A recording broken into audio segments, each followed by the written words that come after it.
more people that I sit here? You can if you want to. Well, sometimes if they have questions, then you can easily answer. Thank you.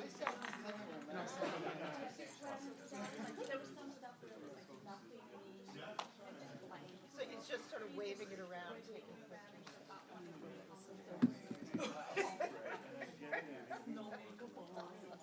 I was mortified.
Recording in progress.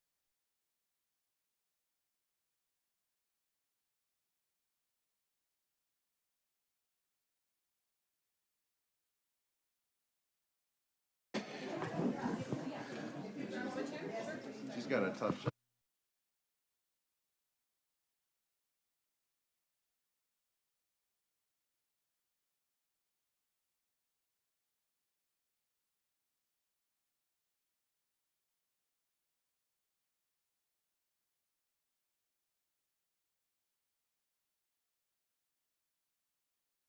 Good morning, all. How are you? Good. We'll go ahead and be getting started. So good morning, the VTA workshop meeting of, have an echo? Friday, March 3rd, 2023 is called to order. And before we begin, thanks everybody for showing up. Again, many of you we saw late last evening, and we're back. Just a few housekeeping items. If we need to evacuate, we have an assembly area in the parking lot on the corner of North First and River Oaks across from Starbucks. The nearest AED is in the front lobby. Restrooms are out these double doors. And to members of the public, thanks for joining us. I'll announce when the board is ready to receive public comment. In-person attendees who want to speak are encouraged to fill out a blue speaker card and submit it to the board office staff before the item is heard. And speaker cards are available on the public information table. And virtual attendees can use the raise hand function on Zoom or press *9 if they're using their cell. We'll be inviting those who attended in person to speak first, and then those remotely. And to my colleagues, please keep your mics muted, and you want to speak, wave your hand, and just a reminder for everybody to turn off their cells. Theodora, would you please call the roll? Yes. Ex officio member Abby Koga, absent. Board member Blankley? Here. Board member Davis? Here. Board member Din? Here. Board member Foley? I'll come back to you. Board member Jane? Here. Board member Jimenez? Here. Alternate board member Kamei? Here. Board member Lee? Good morning, President. Alternate board member Lee Ing? Here. Board member Lopez? Here. Board member Mahan? Absent. Alternate board member Montano? Here. Alternate board member Rennie? Here. Board member Torres? Here. Alternate board member Turner? Absent. Vice chairperson Chavez? Absent. Chairperson Burt? Here. And board member Foley? Okay. Chairperson, you have a quorum. Thank you. So let's get started on our first item, which is agenda item 2.1, which is to receive an overview of the 2016 Measure B program. Colleagues, will hold our questions until the end of the presentation. We have Jane Shin, our senior transportation planner, will kick off the introduction. Thank you. Welcome. Great, thank you. Okay, here we go. Oh, I need to get closer. Pardon me all, it's been 3 years. I feel like it's my presentation debut, so please bear with me if I have any flubs, and please do let me know if you cannot hear me. Okay, here we go. Good morning, board. My name is Jane Shin, and I manage the 2016 Measure B program. It is really nice to see you, some of you in person, and to meet some of you. Today, I am going to give you an overview and an update on the program itself, as well as the 9 program categories. And then I'd like to do a little bit of a deeper dive into the development of our biennial budget and our 10-year program, which we're in the middle of right now. Next slide, please.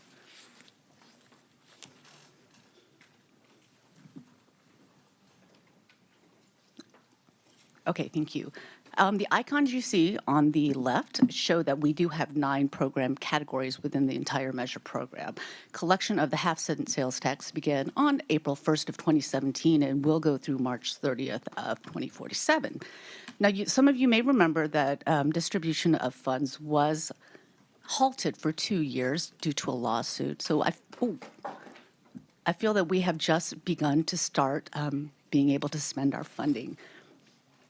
And we're actually just seeing the impacts of the release of Measure B funds on our 9 transportation program categories.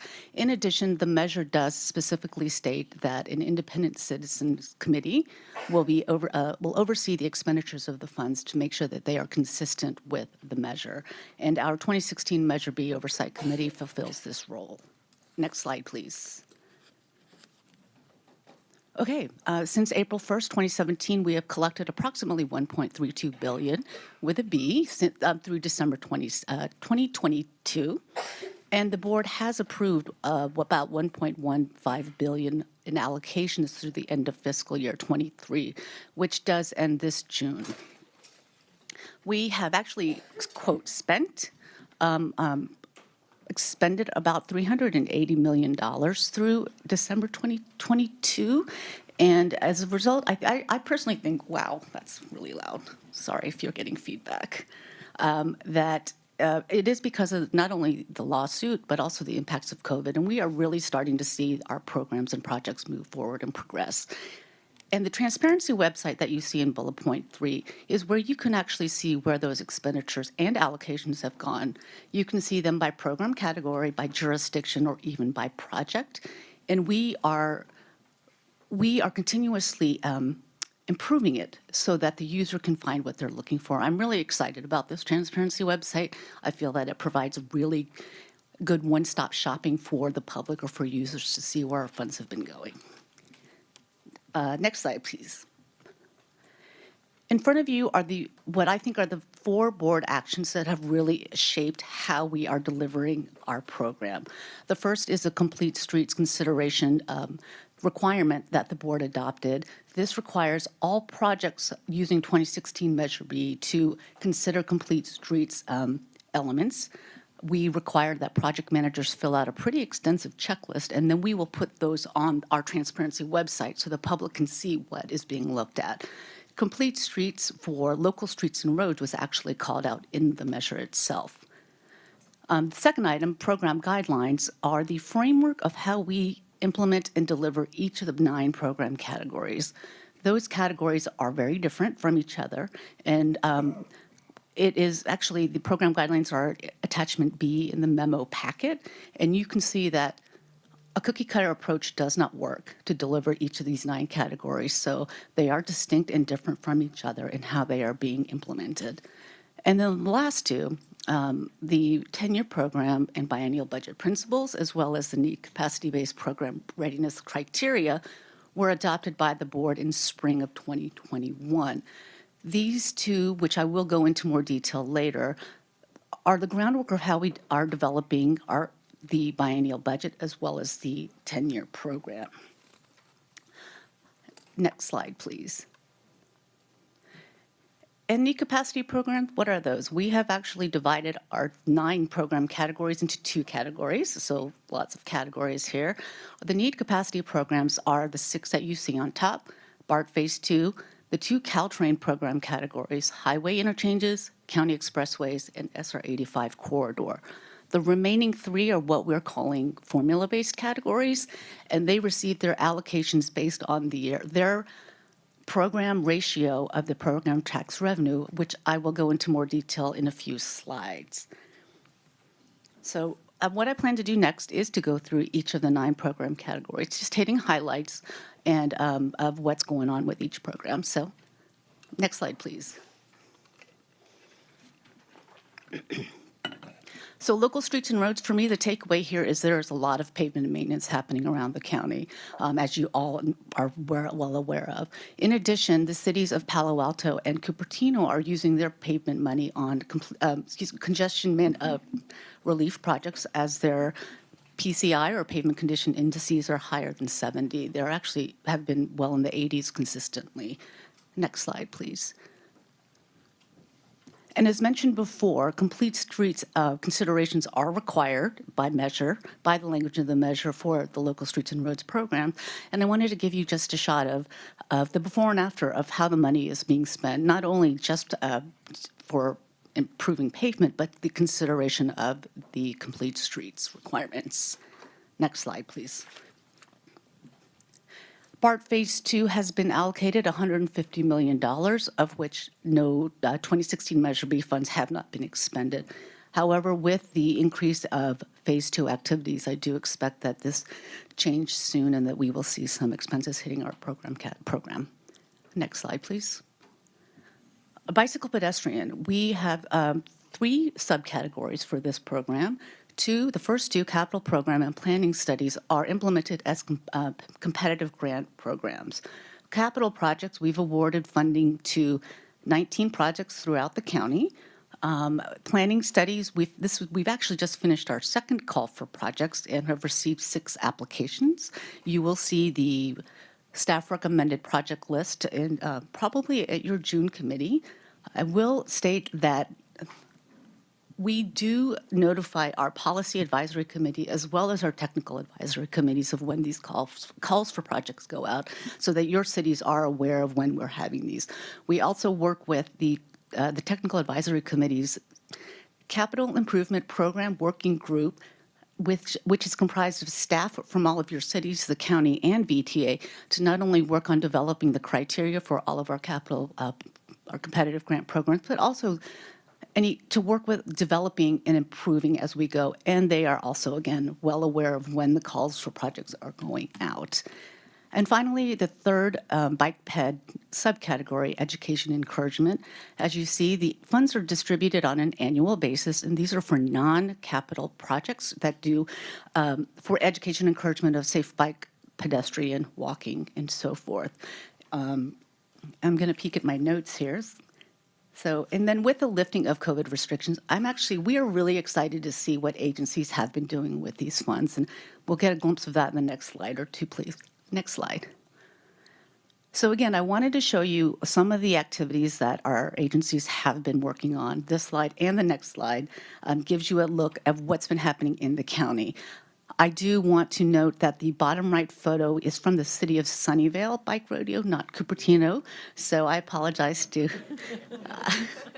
I apologize to the city of Sunnyvale for this oversight.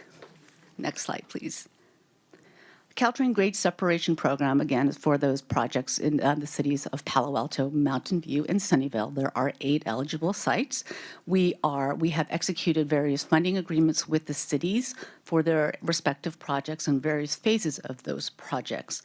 We actually also meet with Caltrain, the cities, and VTA quarterly, so we can discuss not only project status, but any things that are coming through the pipeline, anything that we should be on the lookout for that may impact the grade separation projects and program as a whole. Next slide. The corridor capacity improvements is the second of the 2 Caltrain-related program categories in 2016 Measure B. And this program is for funds, as you can see, that for corridor capacity improvements and increased services in Santa Clara County. That does include station improvements like at Diridon that support Caltrain, the increased service as well as capacity improvements. Next slide, please. Excuse me. Our highway interchanges program has funded 24 projects to date. We have 3 completed and open projects since the passage of the measure, the first being the Matilda Monster in Sunnyvale. The second is the 280 northbound second exit to Foothill Expressway in Los Altos. And the third recently opened up in South San Jose, the 101 Blossom Hill interchange, excuse me. I will like to let you know that the bike ped elements must be considered for this program category as well as other, again, capital projects that want Measure B funding because of the action that the board took related to complete streets considerations. And I'm happy to note that for the highway interchanges program, we have been able to leverage 2016 Measure B funds to bring in approximately $100 million in state grant funding. The highway program is not the only program that we leverage the Measure B funds for. Our bike ped program has brought in about $30 million recently for a bike ped project, and we are actively pursuing other outside funding by using Measure B as leverage, and so we are excited to continue to be awarded other grants again, by utilizing the Measure B project. Next slide, please. And like the bike ped program, I could not show you photos because photos are worth 1,000 words. You can see here, and then the next slide, projects that have been completed as well as projects in progress. Next slide, please. Excuse me. Our County Expressway program moves forward, and their projects, much like the Grade Set program, their projects are in various stages of progress. Next slide. SR 85 corridor program also continues to move forward. The noise abatement pilot project phase 2, which identifies 5 pilot sites on SR 85 corridor, is also moving forward and is, I believe, in an environmental and design phase at this moment. Next slide. And last but not least, transit operations. Like bike ped, it has subcategories. The first 3 subcategories are led by VTA. The 4th subcategory, innovative transit service models, is implemented as a competitive grant program. We have awarded 5 projects funding, and with the start of Palo Alto's on-demand service next Tuesday, all 5 projects are active. We expect our next call for projects to be late 2023 or early 2024. And again, we will notify TAC members and PAC members that this call for project is going out. Next slide, please. And including administration, which is not technically a program category, the board has again approved allocations of about $1.15 billion through fiscal 23. So as I mentioned earlier, I do want to do a bit of a deeper dive into how the budget and 10-year program are developed. As you know, the biennial budget actually approved by this board will set aside funding for particular programs, for specific programs and administration. The 10-year program is a planning document that gives an overview of what the projects and programs are going to look like. The first 2 years of the 10-year program is actually the biennial budget. So you'll approve the first 2 years, and then the years 3 through 10 are essentially a planning document. The 10-year program is also updated every 2 years in concert with the biennial budget. Next slide, please. Okay, I wanted to go into program tax revenue shares. We mentioned earlier that the board approved that formula-based allocations are by the percentage ratio of that program category. I want to step back and also to remind the board or refresh your memories that the program tax revenue is calculated by taking receipts, sales tax receipts, plus any interest earned, less admin costs or any financing cost, of which we have not had any yet. So that is also prescribed in the measure as to how that is calculated. For each program category, you then take the estimated amount of what that program category was going to receive divided by the overall program tax value of the program. Again, this is over the 30-year life of the measure. So for example, our local streets and roads was expected to be about $1.2 billion.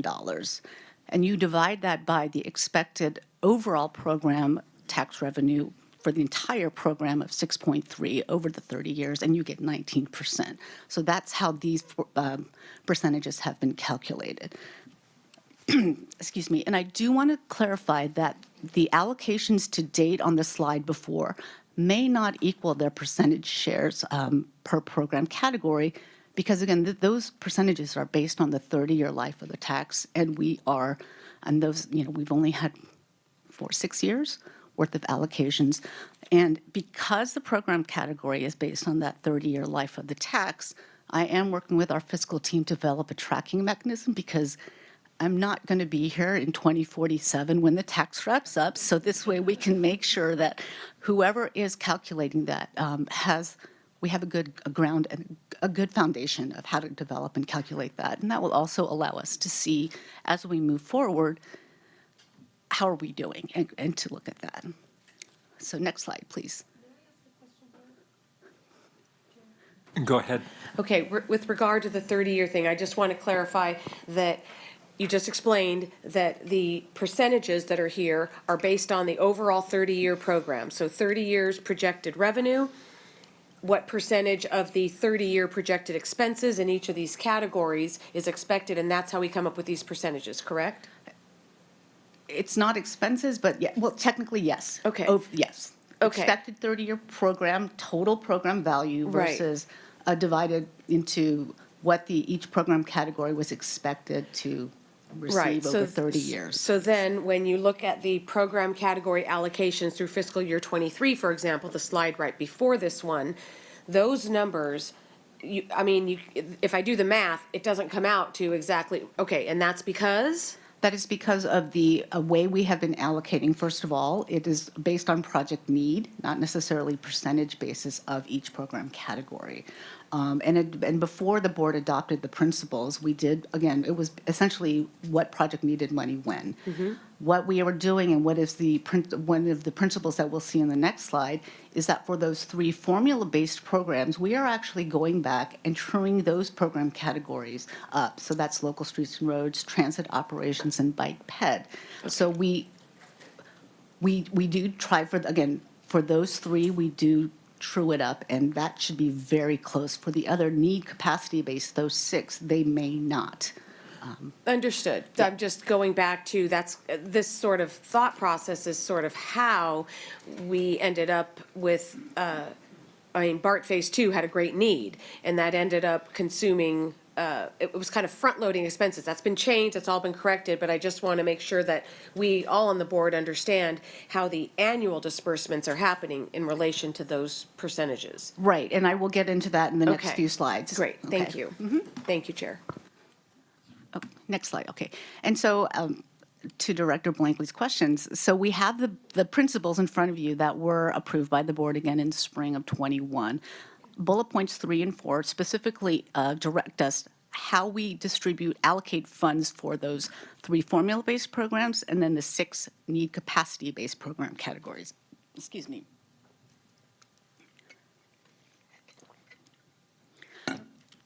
Attachment C in your memo packet actually does provide more detail on these principles if you should have extra time to go look at those. But again, bullet points 3 and 4 are specific for us. This is what you have to look at to develop the biennial budget. And not only, in addition, as stated here in the principles, any use of funding for our measure program is approved by the board. We don't decide as staff that we need to do financing. We do bring this to the board for consideration. And then again, as I mentioned before, any financing costs plus admin costs minus are subtracted away from any of the receipts to date plus interest earned, and that again is the program tax revenue of which we base our percentages on. Next slide, please. And here are the 3 project criteria for those 6 need-based. Sorry, can we pause for one Sure. question from Member Lopez? Yeah, sorry, I didn't realize we'd move on so quickly. Would you mind going back to the previous slide? And could you explain the parenthetical in the first bullet point? Including amendments. The language in the measure does state that with a 3/4 vote, this board, with other admin processes, can change, amend the percentages, Yeah, the the ratios. the formulas. There are no current amendments. Thank And you. again, this was to future-proof a little bit. Yes, Vice Chair Chavez, and then Yeah, I wanted to just add one little bit of color to that because I'm glad you raised it.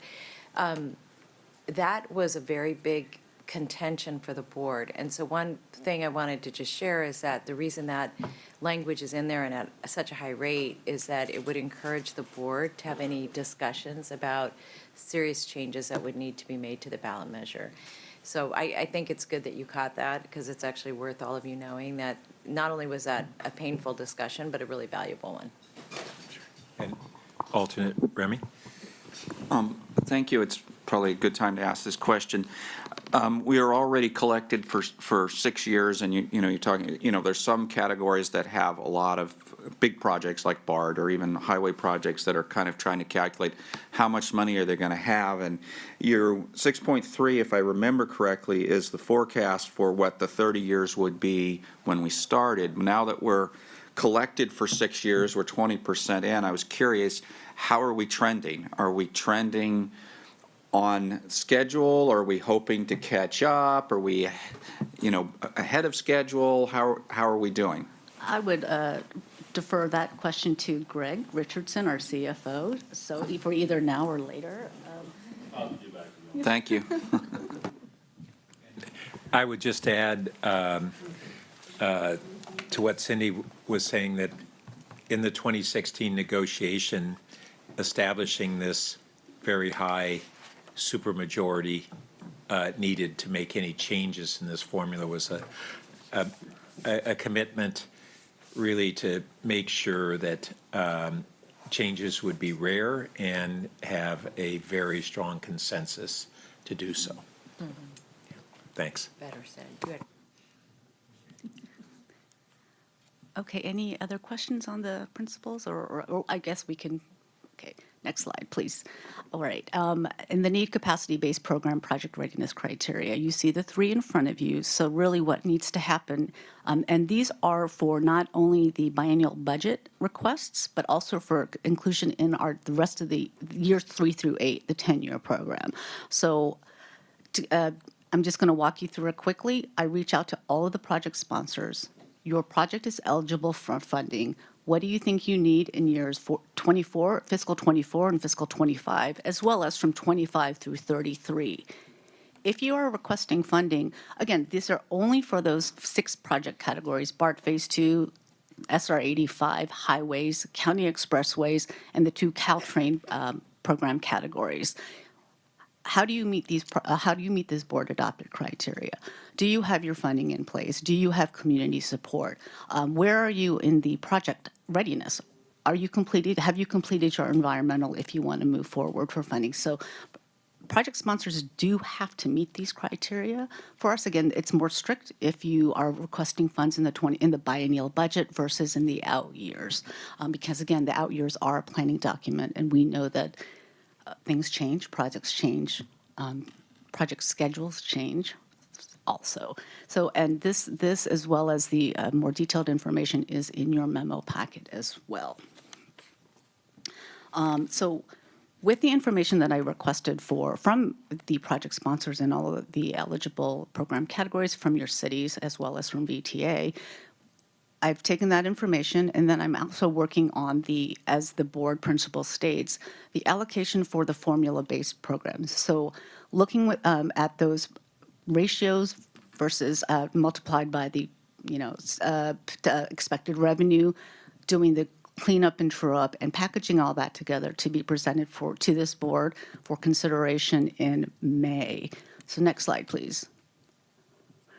So, and we expect to bring for your consideration and approval the 24-25 biennial budget and 24 through fiscal 33 10-year program at your May board, as I just stated. And then the 2016 Measure B biennial budget will be rolled into the overall VTA biennial budget that'll come to you in June for consideration.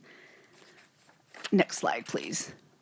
And I want to switch gears a little bit and introduce you or reintroduce you to our robust team of 3 here, especially since we're coming back into person. So our team is made up of Nicole He, Triana Crichton, and me, Jane Shin. And Nicole is here. So, and then on our final slide, please.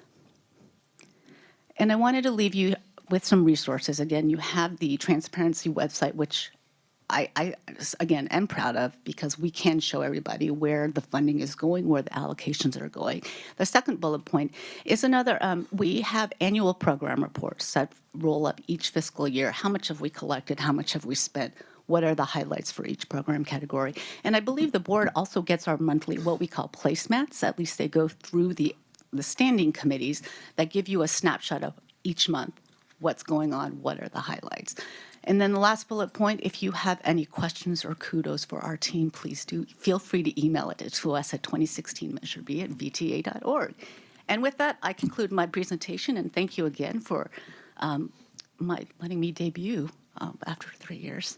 So.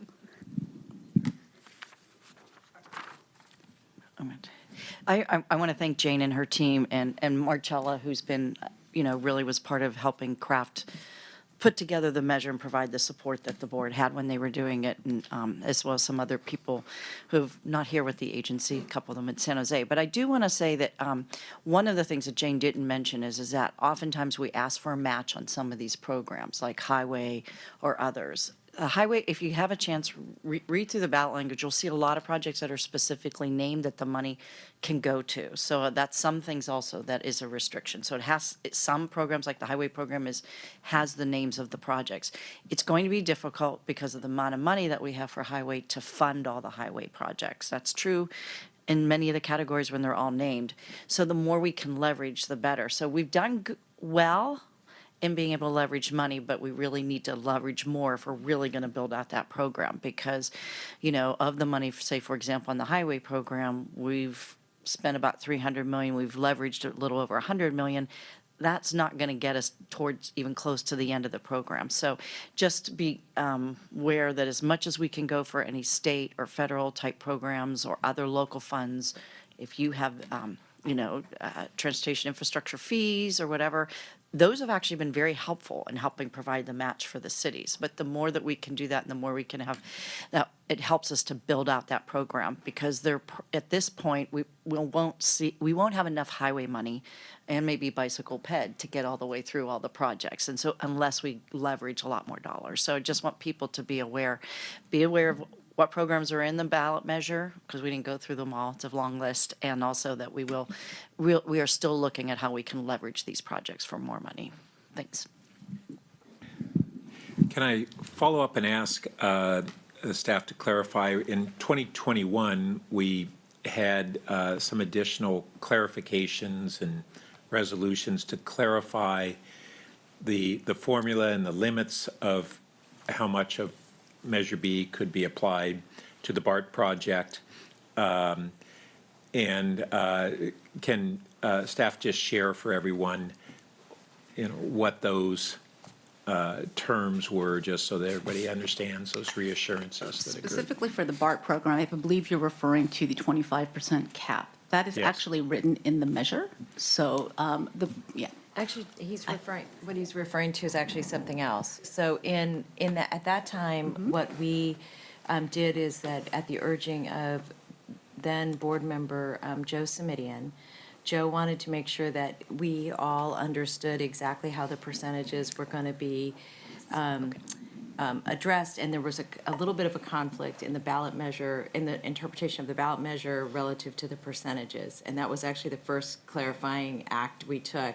And so what you'll see, to my colleagues, if you go, I don't know what packet page it is for all of you, but there's if you go to the BART section, what you'll see, and in fact you'll see it on all of them, it says revised and approved by the board in August of 2022, but the BART project was the focus of that. And what that looked at was what was the exact percentage, because the percentages, as you know, I think Mayor Blankley was kind of looking forward, saying that could be a lot of money.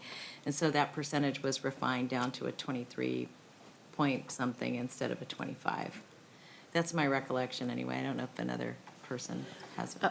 My recollection is it was to try to address the annual amount that could go to BART, because what Supervisor Simidian was trying to address was that instead of taking the 30-year outlook and saying over 30 years, Measure B raises X, 25% cap of that is the most that could get spent on BART. And so then there was no annual limit, so BART could have consumed all of the money until it hit 25% of the 30-year before any of the local streets and roads or any other parts get it. So that's my recollection I of what think was it was both specifically. things. Yeah, that's right. Or both, yeah, both things. And let me just add one other thing, just so all of you know this, is that when the ballot measure was free of all of its legal encumbrances, one of the first things we did was invest in roads right away. So the first tranche of money actually went to all of the cities for the primary issues that the cities were most concerned about. And so the money that got front-loaded actually was to two different parts of the program, not solely BART. And I more share that because I think that demonstrated to me, because that was really done by the staff, that the staff had a strong understanding of the need to make sure that the money was shared regionally, as well as being responsive to the point that the staff raised earlier about having to meet certain benchmarks in order to draw down dollars that are federal and state and make us competitive. So it's a lot that they're balancing. Yes, Board Office, if you could go to slide 22, please.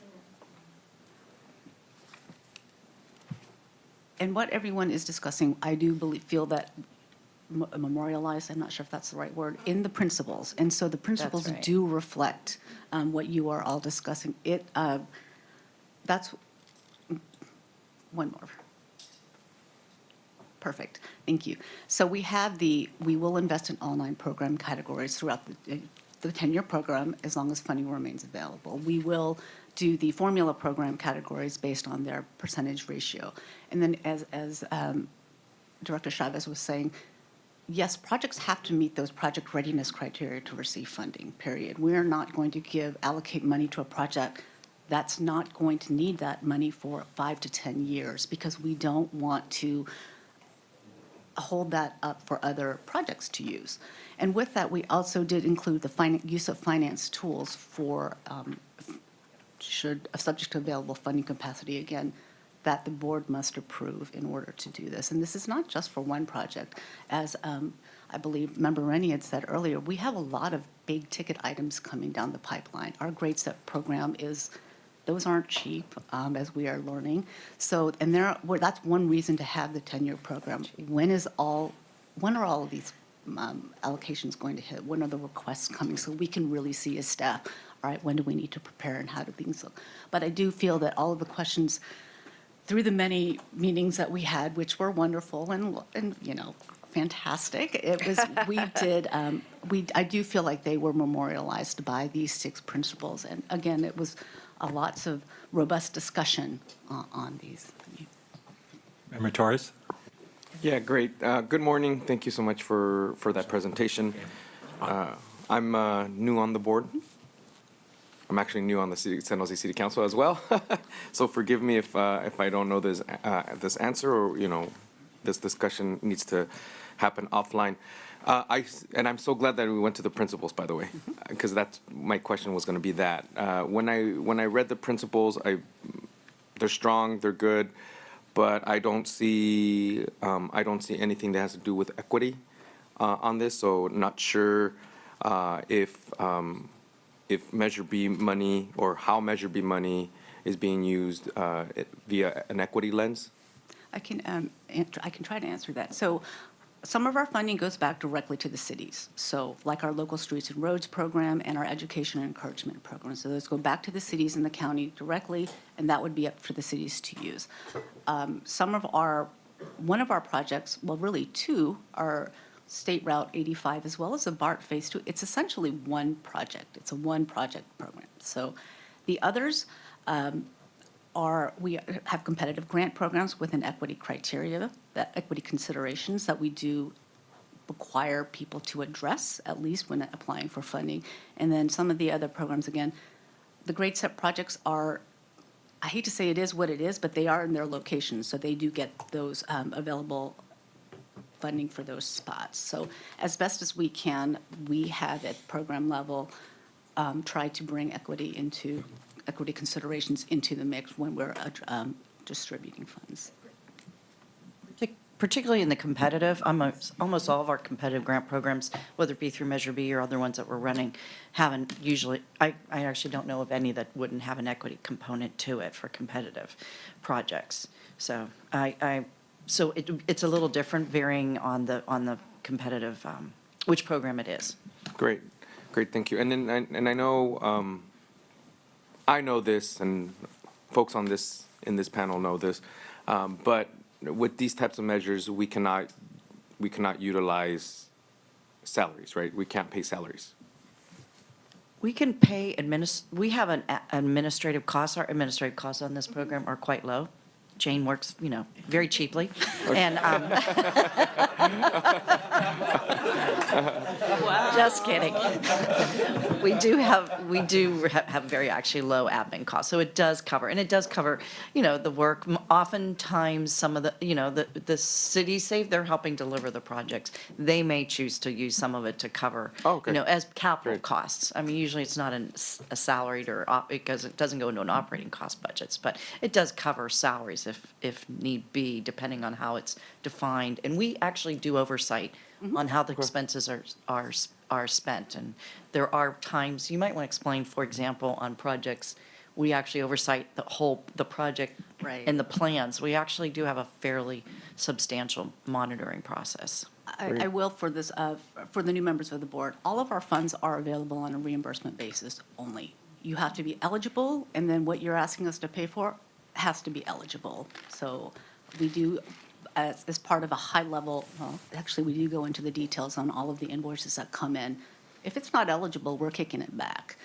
So if they're eligible project costs and it is eligible staff costs, that is part of the project cost. Okay, So, and then we, as Carolyn mentioned, we do have an oversight program. We do oversight in three different ways, really. At the program level, for example, local streets and roads, your pavement program, we're not necessarily going to go out and follow your engineer around while they're paving. But however, for a much larger program, like a grade set program, we're part of the team. So we want to be there and see how the funds are being used. And a lot of it is just checks and balances, too. We do have experienced engineers working with us with our program. Your agency staff may not like when we provide the oversight, but that is our job. And so we do want to ensure that these funds are being expended on appropriate, in cost-effective manners. So. And if I can also chime in for a minute, for those of you I haven't met, my name is Deborah DeGang. I'm the Chief Planning and Programming Officer, and I'm fortunate to have the grants and the Measure B team as part of my division. But I also wanted to follow up on the equity question and Carolyn's comment that we include that in any of our competitive criteria, anything that's competitive. When we develop those criteria by measure category, those were developed in concert with the TAC and the PAC and were brought to the board for approval. So we did actually go through quite lengthy discussions as to what the relative merits were of criteria. Equity was definitely, just to let you know, was definitely something that was discussed at each of those levels. And I actually do want to thank the city staffs because they have been working closely with Jane and her team and Marcella in actually developing the guidelines for each program category. Other than the team sort of drafting it, it's actually the TAC that reviews a lot of it and the Policy Advisory Committee, but particularly the TAC does a lot of work on this, a lot of work on this before they come, before they even get back to the board or the committee. So I really want to thank your staff, and it's so important that they do participate. And they had a lot of good feedback when we were developing the initial set. Absolutely. And for this board's information, anytime we update the criteria for our competitive grant programs, which we look at every time before we release another call for projects, if there are any revisions or tweaks, we do bring it through the committee process and to the board for approval prior to the release of the call for projects. Really? Before I break my monitor here, good morning. First of all, yeah, thank you so much for the review of Measure B, and it's truly exciting to see that this, when you went out to ask the voters for money and to see how it's going to be spent and see how much has been accomplished thereafter according to plan. Even though nothing really ever goes according to plan, but as far as we've seen, it really has done so much good in our transportation sector for these past years. So I'm truly grateful to see all the good work that you've all been doing. So first, a huge thank you. Second is, and I think the principle is completely makes sense, is that you really need shovel-ready projects, right? If shovel-ready projects there, fund those first. because there's no point of holding up money for something in the future when the funds is there and we need to get it moving. So I guess the question I have regarding the shovel-ready project is, how can we push further to make sure that those are happening? Like, for example, we had a discussion with the city and my colleague Supervisor Chavez regarding North San Jose, right? All those projects, we talk about the Great Step and the issues with 880 and Montague and all that. And I'm just trying to see how VTA staff is able to help with this, work with city staff to really push to make sure these projects are shovel-ready so that we could keep it going, because besides the Measure B fund, which is versus good, I'm looking at a bigger pot, which is the federal infrastructure bill that was passed last year, right? That money is still there, but it's really about first come, first serve in the entire country. The sooner we get our stuff ready, the sooner we can present it and talk to our congressional representative, the sooner we might be able to get those funds, because at the end of the day, these projects are just so big, right? The order of magnitude is so big that general fund from city of San Jose, general fund of county ain't gonna cut it. I mean, this really is the federal funds, that's where the money is. State might be able to help some, but ultimately it's federal. So I just want to make sure that what we are doing to really urgently work hard to make these projects shovel-ready so that we could actually start getting those funds from the feds. I'm not sure if you know, on Montague 880, one of the things that we're working with the county, and I know the county's asking VTA to help implement, I think, the Montague 880 project right now so that we can get that shovel ready. We have a fully developed project delivery team that can deliver projects. And so oftentimes we are doing them for the cities or, you know, for various clients, I will say that. And so right now are trying to get that one shovel ready as well and moving that forward. So if there is a desire to move something forward, you know, one of the things is to reach out to Jane or to actually myself or Casey Emoto, because we actually do help deliver quite a few projects in the future. So because you're right, I mean, that's part of the reason why some of this allocation of when it's ready, you don't want a project sitting there because all of a sudden it's over the percentage of that program category at this time, and then you're just seeing the cost of the project go up as it sits there. So we do try to get it out, and that is some of the reason why we did put money into local streets and roads right away, because the cities could sort of move that out, and then we could get the rest of the program organized and moving forward. And so a lot of money, particularly on the highway side, is also going to seed money. A lot of the money right now going into the Caltrain grade steps are seed money, so they can get those projects ready and compete for funds. Highways is a little more difficult to compete for funds because most of the funds that come in at the federal level are formula-based. They go to the state, and the state uses it for maintenance, mostly on the highways, and the roads.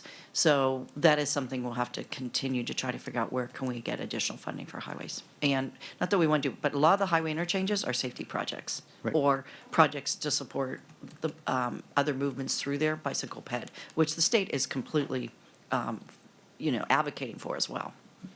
Yeah, I think just given the fiscal structure of how things are expected from previous years to future years, and also infrastructure bill that was passed last year, I think there's a bit of urgency given where things are. If we don't get those projects shovel-ready as soon as possible, we might miss this opportunity for a long time. That's what I'm saying. So if there's any way we could expedite, however you can see Carolyn, please look at that. I really appreciate it. Yeah, thank you. And we actually did keep our federal lobbyists here. I mean, not that we kept them here and tied them to their chairs or anything, but they are here listening and understanding the needs that we have in the county. So thanks. Director Lee, if I may, Yes, please. we do work with county roads and airport staff, specifically on the expressway program. There was the prioritization done by the County Expressway Policy Advisory Board, and so we have received, of course, their request for fiscal 24-25, as well as the 10-year. The rest of the 10-year program. So we'll review that and then also, touch base with them again to see if anything has changed. But also, not all things are eligible in Measure B. It is pretty specific, as, we had mentioned earlier, that the bike ped, highways, transit ops, and county expressways have an attachment within the measure listing out eligible projects. So, but of course, where Measure B is, where those projects where Measure B is eligible, we'll work with your county staff on. And in that sense, I think even if it might not be eligible for Measure B, Just in please don't general. stop there in general, just let us know, because, like I said, we could get it from the feds and other, what's the word again? Not pork, the earmarks, thank you, right? I think there, that, excuse me, that is still available. Could somebody erase that from the record? That earmarks program, I believe, is still available But I think potentially. as it relates to North San Jose in particular, that the city of San Jose is going to be bringing forward a referral to VTA to assist in the North San Jose programming, because you're right, a piece of it's Measure B, but other pieces of it are resources we have and they have, and so that we can apply for those competitive grants as part of the North San Jose agreement that we just made. So what we should be seeing from the city, I'm more saying this to our city representatives, is something from the city formally to VTA. Yeah. Just heard that we are having a letter sent from the city to us, formally requesting us. Thank you, that's music to my ears. So I have several colleagues lined up. Member Lopez first. Thank you. Just a couple of comments and then two questions. I do want to say I appreciate Member Torres's questions, and do want to say that from my time on the PAC, I know that we've had a lot of discussions about equity. My colleagues will be familiar with that, but I think staff are being open to different considerations of equity and how to make sure that's part of those grant programs. And I also want to thank staff. I know in the city of Campbell, just knowing that this funding is there has really allowed for a sea change in our thinking more broadly as a city, and allowing us to think more holistically. So even where it might just seem like a one-off project here or there, it has really changed how we approach planning for bicycle and pedestrian safety as a whole, which is now going to be a major priority. So it has deep impacts. My question is to pick back up on the discussion we were having earlier about the caps, but a little bit more broadly. Could you help me understand, because the percentage amounts, I'm not referring to anyone in particular, but they're based off estimates for the 30 years. What are the accountability mechanisms to, because estimates can change and for very legitimate reasons, for factors outside of our control, and then the absolute amounts can change. And so I guess what is that process to ensure that we're up to date? But even if we do our due diligence, at the end of 30 years, the numbers could look the absolute numbers could look very different. So what is the accountability and I guess not just accountability, but the consequences if for what could be legitimate reasons those numbers end up looking differently? That is one of the reasons that we're working with Greg's fiscal team to develop our tracking. I mean, right now we are 6 years into collection. We have 34 years to go, and really I feel like we've only actually had 3 years of program spending. So putting in place the tracking system, which I'm learning a lot about discounting and, all the other terminology, to be able to look really at every allocation cycle, what does it look like? But at the same time, if a program category is getting close, then we can also say, okay, it looks kind of close, but what if there's something that really needs to happen? So there's a lot of variables, and I mean, it's not probably as satisfactory as you want to hear, but we, again, are putting in our mechanism for tracking purposes, because at this point, that is what we can do. We are very early in the life of the measure, so we'll just build on that as best as possible. And again, and part of the formula base is that we do the true-ups based on actuals from the last 2 fiscal years and build that into the first year of the biennial budget. So example, fiscal 24 allocations for the transit ops, local streets and roads, and bicycle pedestrian will include a true-up of actuals from fiscal 21 and 20. So there's that control in place, at least for those. I want to say easier, but easier to allocate to ensure that as best as possible that we are more at those project readiness. But for the 6 need-based program categories, it's really tracking at this point. Again, because we are early And, we'll just keep an eye on it. Again, I don't know if that's what you're hoping to hear, but that's what we have at this point. Well, I understand that this isn't a criticism. I have great sympathy for, the very complicated job that staff has here. But in a worst-case scenario, again, let's say the numbers change for what could be legitimate reasons. There are swings that we can't control. What are the consequences legally? I'm hoping to understand of a worst-case scenario where numbers end up looking differently than what we anticipate as we get closer to the end of the measure. Yeah, I think one of the things is that continuous tracking and monitoring. If we see something really swinging, I think it's a board's discussion to decide how do they want to deal with that in time so that they can either meet those or they'll need to take action to change the levels in the program. And you have that ability. We wouldn't want to do it right now. I see no need to do that. But you would have that ability to do that through the 3/4 vote that, you know what, we're not going to, we either have more monies that we thought and we want to pay as you go on other things, or we have less. How do we want to do this? We don't want to have some projects just sitting there. So I think that's something, but the board, I think it is a matter of tracking, continually keeping the board informed, and then at some point, if that's happening, the board would need to make a decision as to whether they really want to make the changes in the program categories. So I think what Jane's talking about and doing the tracking is just really, really important. Mm-hmm. Absolutely. Thank you for that discussion. Then finally, just could you speak briefly about the role and powers of the Citizens Oversight Committee? Sure. The Citizens Oversight Committee, they are required to ensure that funds spent were spent according to the measure. So not only that, they do have to do an annual audit of the program holistically to see and report out to the public were those funds spent appropriately. So it is sort of they do not have any decision on how the funds are going to be spent. So that is up to the board. It is after the fact, in a nutshell. And do they have enforcement capabilities, or is it really the transparency and then surfacing that? It is in my mind, it is transparency because all of our funds are reimbursement. It is a lot easier to say yes or no.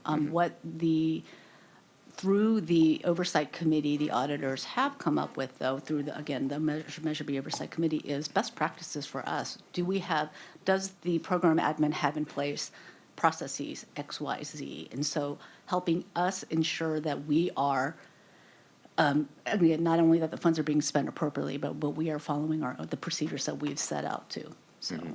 All right, thank you so much. Member Rainey.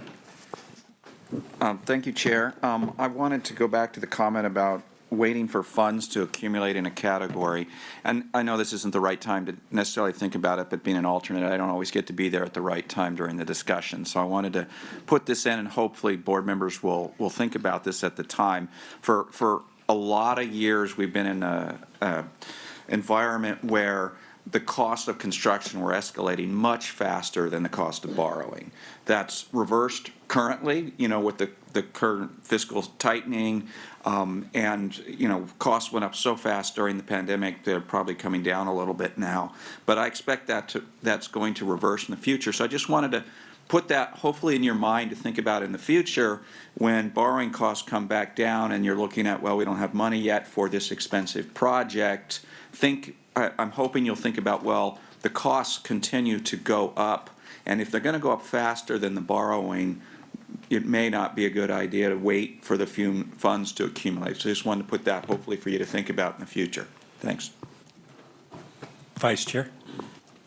Thank you. And Rob, thank you on that last category.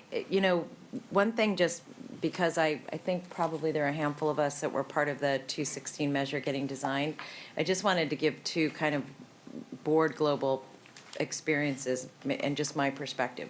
One is that when it comes to equity and it comes to sharing, we all are not good at it. And so one of the challenges with developing that Measure B was making sure that the cities in the North County didn't feel ignored, and that San Jose was gobbling up the money, and poor South County, no one was even paying attention. And so the measure, I would say, is a development of the collective interests of our cities that didn't necessarily meet the equity standard for one particular reason, which is that we, in the operations component, and this is the first time we've included operations in any ballot measure that I've been involved in, and I want to tell you it was really hard to get it in, is less than, it's the smallest category percentage outside of bike ped that we have in the measure. And so I think we moved forward really well. I think the fact that we were able to come to a shared agreement was really powerful, but that issue around who we're serving and how we're serving them is something that we, I think, on an ongoing basis need to continue to push ourselves to address. And the second thing is that at more than one board workshop, we had very deep discussions about what equity is and isn't. And, you know, we have challenges just defining equity as equality, or you know, how we share and all of that. So what I'm excited about, and I just want to lift up the point the staff raised, is that in each of the subcategories, we have talked about equity, but how equity gets expressed is something that not only do we need to really work with VTA on, but all of our cities and county, and the county included. And, you know, and I will just say, we've been thinking about that even as we order out the, at the county level, how we prioritize what expressway based on need. Like, we're really trying to think about that differently. So I just want to say, I think that's an important discussion, absolutely should be had, especially at committees, but one that I think we have to keep our eye on. And then the other observation I wanted to make is, Rob, I'm so appreciating you raising the issue about how we spend money. When we looked back at our old measures, and I think, Sergio, the point you raised, that the staff could actually take a look at the current measures we have and how good our processes have been to track resources, and the money has changed dramatically. Like, we made some very serious cutting decisions over the last 20 years relative to the money that we thought we were going to get. So I think your question is both important, but one I'd be interested in hearing from the staff is what, in fact, have we learned from the other ballot measures that we're applying to the way we're managing this one. But to go back to the issue about borrowing, I just want to make an observation that I, for one, was very surprised at how much money we spent borrowing. It was so much more than I expected, and it absolutely impacted how far we could spend our dollars. So I think the staff has a much higher level of concern about it, because as we were preparing to build out the 216 measure, we did go back, some of us who were trying to figure out whether or not we should even go forward. I was astounded at how much money we spent.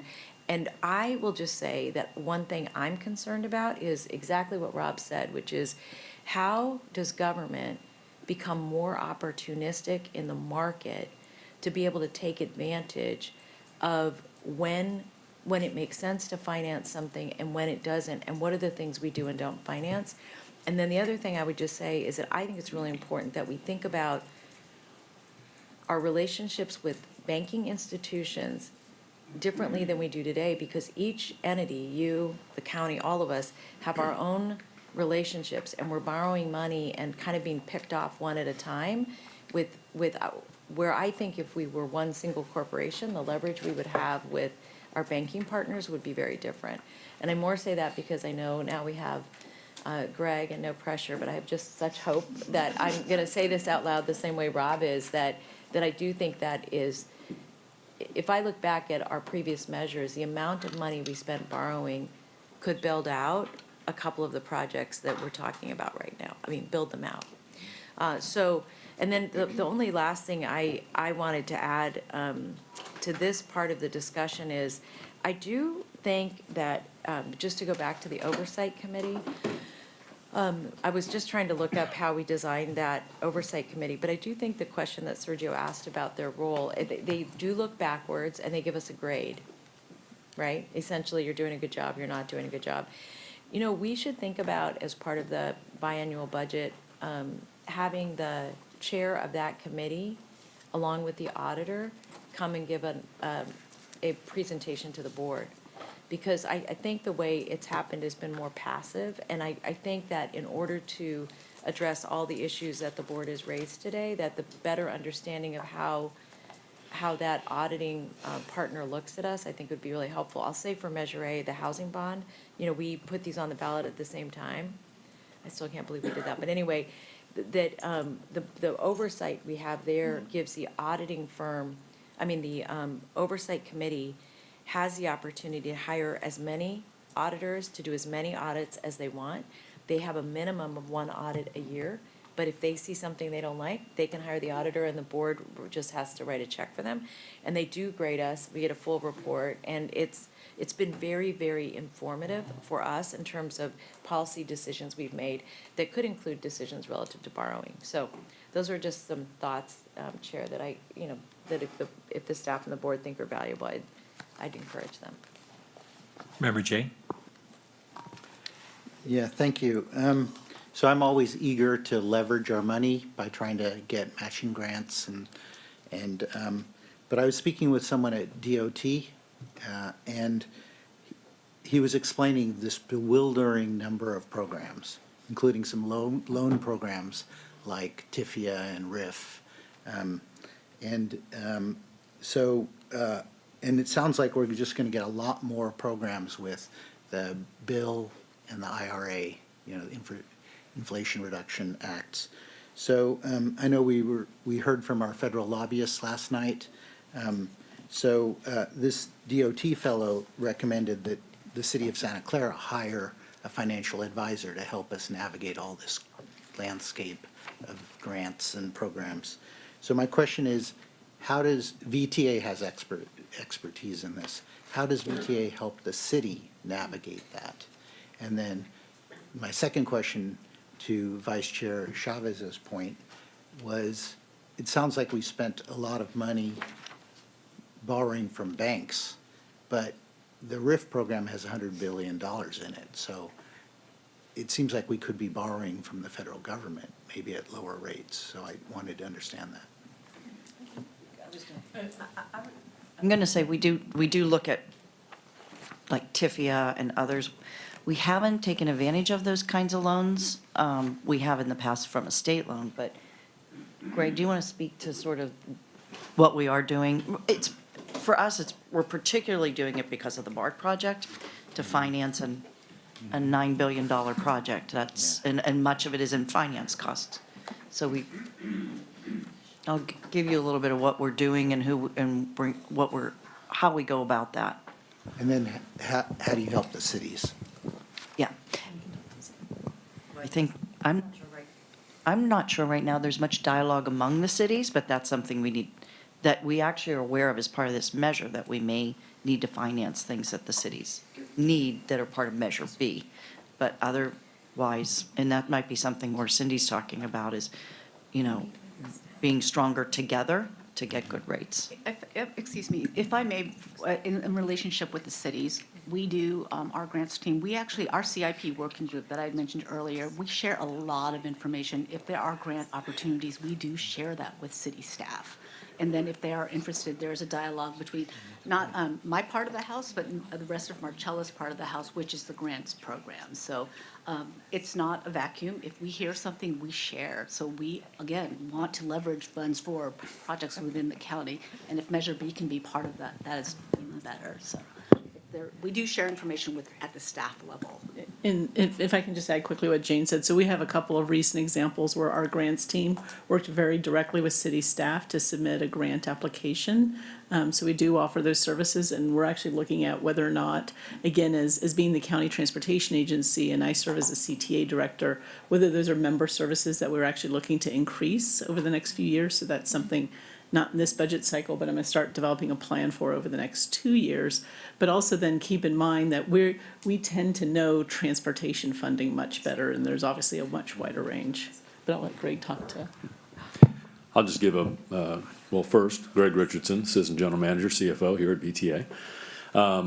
Just a macro view of this regarding some of the financing. So we will be definitely looking at all different options, because that's one of the opportunities that we've got with some of the projects going on, not just with BART, but also with express lanes, the managed lanes, all of those kind of efforts that are going on. Regarding TIFIA is going to be one of those that we look at, and it from my perspective right now, it's really those longer-term type projects. You know, from a BART perspective, the security that's going to be there from a bonding perspective, if you want to call it that way, is going to be really associated with the 2016 Measure B or the 2000 Measure A, and those have a pretty short time frame right now. So it would be hard for us to get a TIFIA loan and make it any better than us going out to the market from a bonding perspective. Now, in other categories, express lanes, things of that nature, much longer-term opportunities there, that's where, to me, a TIFIA loan might be something that could be beneficial for us. Provides a great deal of flexibility. It's not an easy exercise to go through. TIFIA is a pretty complicated process. But for something like that, it's an option that is probably good for us to look at just because of the flexibility it provides. A lot of the funding, a lot of the financing we're going to do is going to be through the bonding process, through bondholders, and going out to the market from that perspective. And the market right now is not that great for us to be doing that. And so, you know, there is no urgency from that perspective, but relationships with banks, finding other opportunities, much shorter term exercises, things of that nature where we can maybe provide some bridge loans, bridge financing to allow projects to move forward, and then use proceeds later on to pay down some of that interim debt is some of the strategies that we'll look at as we go forward. Yeah, it just seemed like, to Member Rennie's point, that, you know, if we know construction costs are going to go up quite a bit, to do a bond or get a TIFIA loan, we could get it now and get started. And then we have a 30-year revenue stream through Measure B, right? On Measure B. To pay for the bonds and the loans. Yes. And again, depends on the projects. And I think it's something that we'll continue to look at. I think part of what we have to keep in mind is when we go out to the market for any sort of bonding, projects, to Director Lee's point before, the shovel-ready component of it as well. We need to be ready to move on those projects by the time we're getting that funding and not simply just go get it because we expect these dollars to rise. We've got to be ready to expend them when they're brought in. Yeah, I will say to Vice Chair Chavez's comments, and when she looked at the debt, that was absolutely true from Measure A. We have a huge amount on the Measure A sales tax that went to debt, and it was a little bit because we went out on the BART project because we had great rates and there was a conservative view, let's go get the bonding, but we weren't really ready to spend it. The project was still 2-3 years down the road. So we paid up front a lot on the bond, but weren't expending for the project. So that was so when you get an accounting on Measure A, you'll see a huge debt service component to Measure A. The other thing that we have is all of our measures expire. So we have that risk of when can we go, unlike LA Metro that has them in perpetuity. You know, they go for TIFIA loans and a lot oftentimes, and they move forward on that. So it's just something that we have to be aware of. It's not that TIFIA wouldn't work for us. In a lot of cases it would. We're going to have to figure out some kind of financing mechanism or something that would hopefully support the grade separations for Caltrain, because that's not going to cover them all. But, you know, those are the things that we'd be looking at, those longer-term large projects that we would be wanting to do. But I do agree, it's something that we're looking at, but right now, as Member Rennie said, the cost of construction is finally going down a little bit, but the rates in the market are going up, and so right now is not great timing to do bond. But and actually with BART, we're really hoping that we time it right with this when the contract, we actually assign the contract, so for the large construction pieces.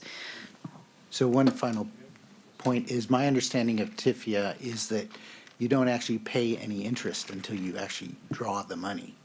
So you can get the loan, but you don't pay interest until you're actually using it. I'm going to be honest with you. My past experience in Atlanta at the airport, we stayed away from TIFIA. So I have not spent a whole lot of time getting into the details of TIFIA. But there are definitely some benefits from flexibility in payments, timing of when those payments occur. And that's, again, where some of what we've got to look at as far as the overall funding mechanism for us, yes. So I will say our federal lobbyists are there are absolutely agreeing with you. I don't know if Steve or Alka have much to say on exactly, because I think they have experience in going after TIFIA loans and using them in the past. Steve, do you have anything to add? I'm sorry, we were conferring on something else, but. Look, he wasn't saying no. TIFIA, good or bad? Come on, Alka, come on up and you have to use the microphone, thanks. One thing we're actually been talking about and thinking is the Build America Bureau, which administers TIFIA and DOT, they're happy to have people come in and talk to them about their projects. They encourage that early on in the process. So one thing we're thinking is bringing all these people in or doing a virtual meeting and just going through the projects and trying to figure out which will make sense or TIFIA or RIF. There's a TIFIA Light program that's for small projects. That's a possibility. These are things we can bring to them and just have that initial conversation and get you more information, essentially. Thank you. Member Lee? Thank you. Just quickly, to share some of the experiences back in the days of Sunnyvale, and Omar, I'm not sure you've heard about this before. Back in 2009 and 2010, we actually were suffering through a recession. And this is one time where recession can potentially be a good thing, was that the cost of construction has plunged. And frankly, the contractors are just dying for any projects. So if Sunnyvale having 20-year budgeting process, which is very unique here, we had some project that was ready to go out in 2010, 2011, 2012. Given how poor the situation is in recession, we bid it out 2-3 years early. What happened is the bids came back 30% below what we expected. And frankly, the contractors, after we got the bid out and they were working on it, they thank us for allowing that to happen, because had that job not been there, they would have to lay off people.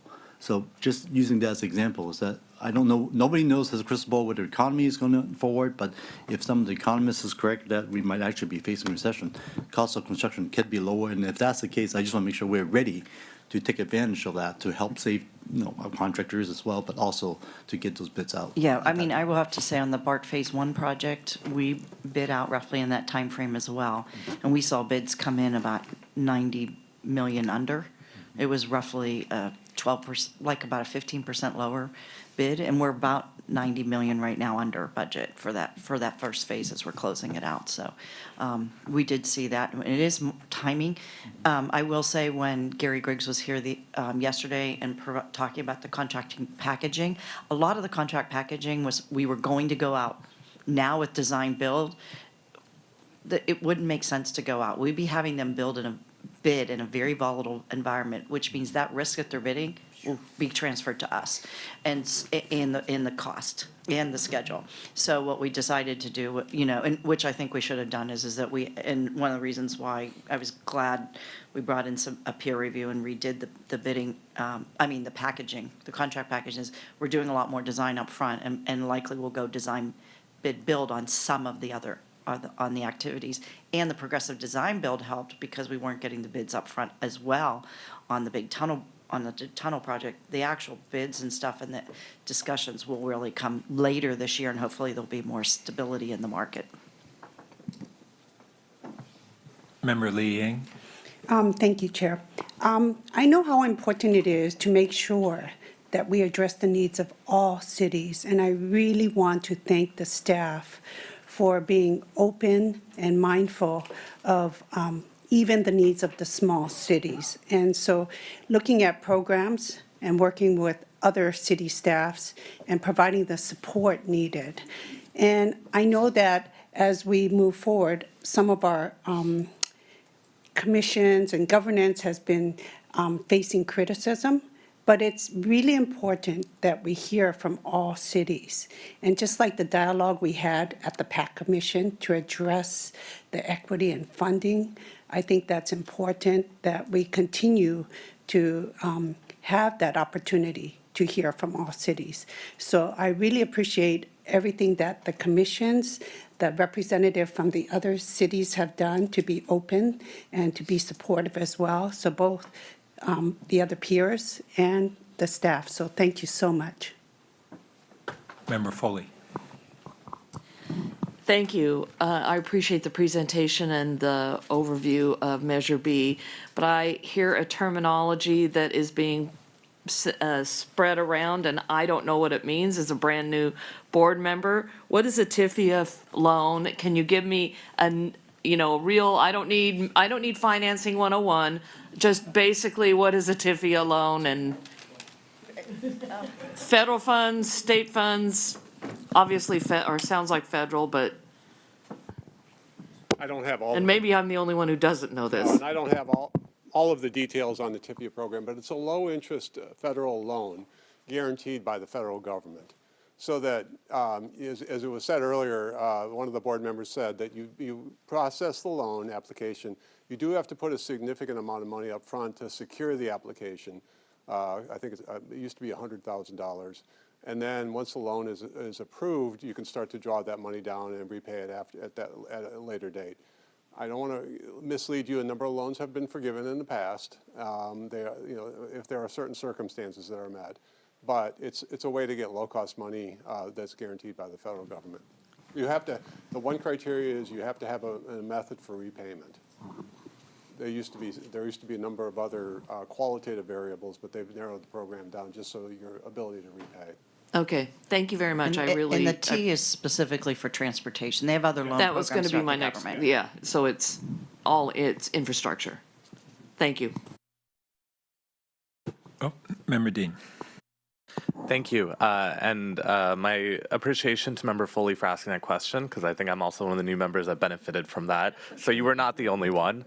But I just want to follow up on that because you said something that sparked my interest, which is you mentioned, and obviously you don't want us to get ahead of ourselves, but that a number of loans do end up being forgiven if certain criteria are met. What sort of criteria are those? What does that look like?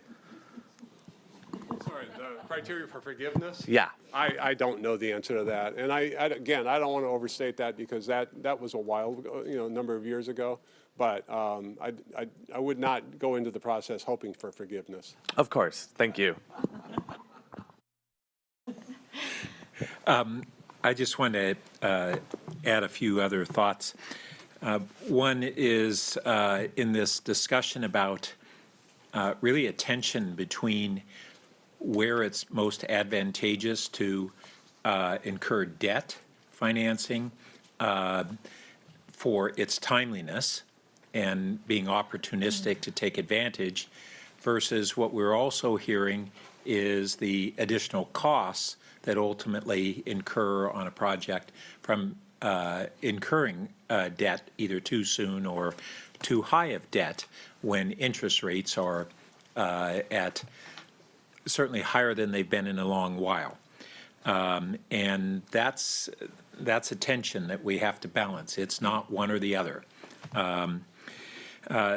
Second, as we're entering into this uncertain phase of the economy and like Member Lee, our city in the Great Recession took advantage of driving forward public works projects during a time frame when it was really advantageous to do so. One of the lessons learned that we had then is those very companies that were bidding very low then tried to make up a lot through change orders.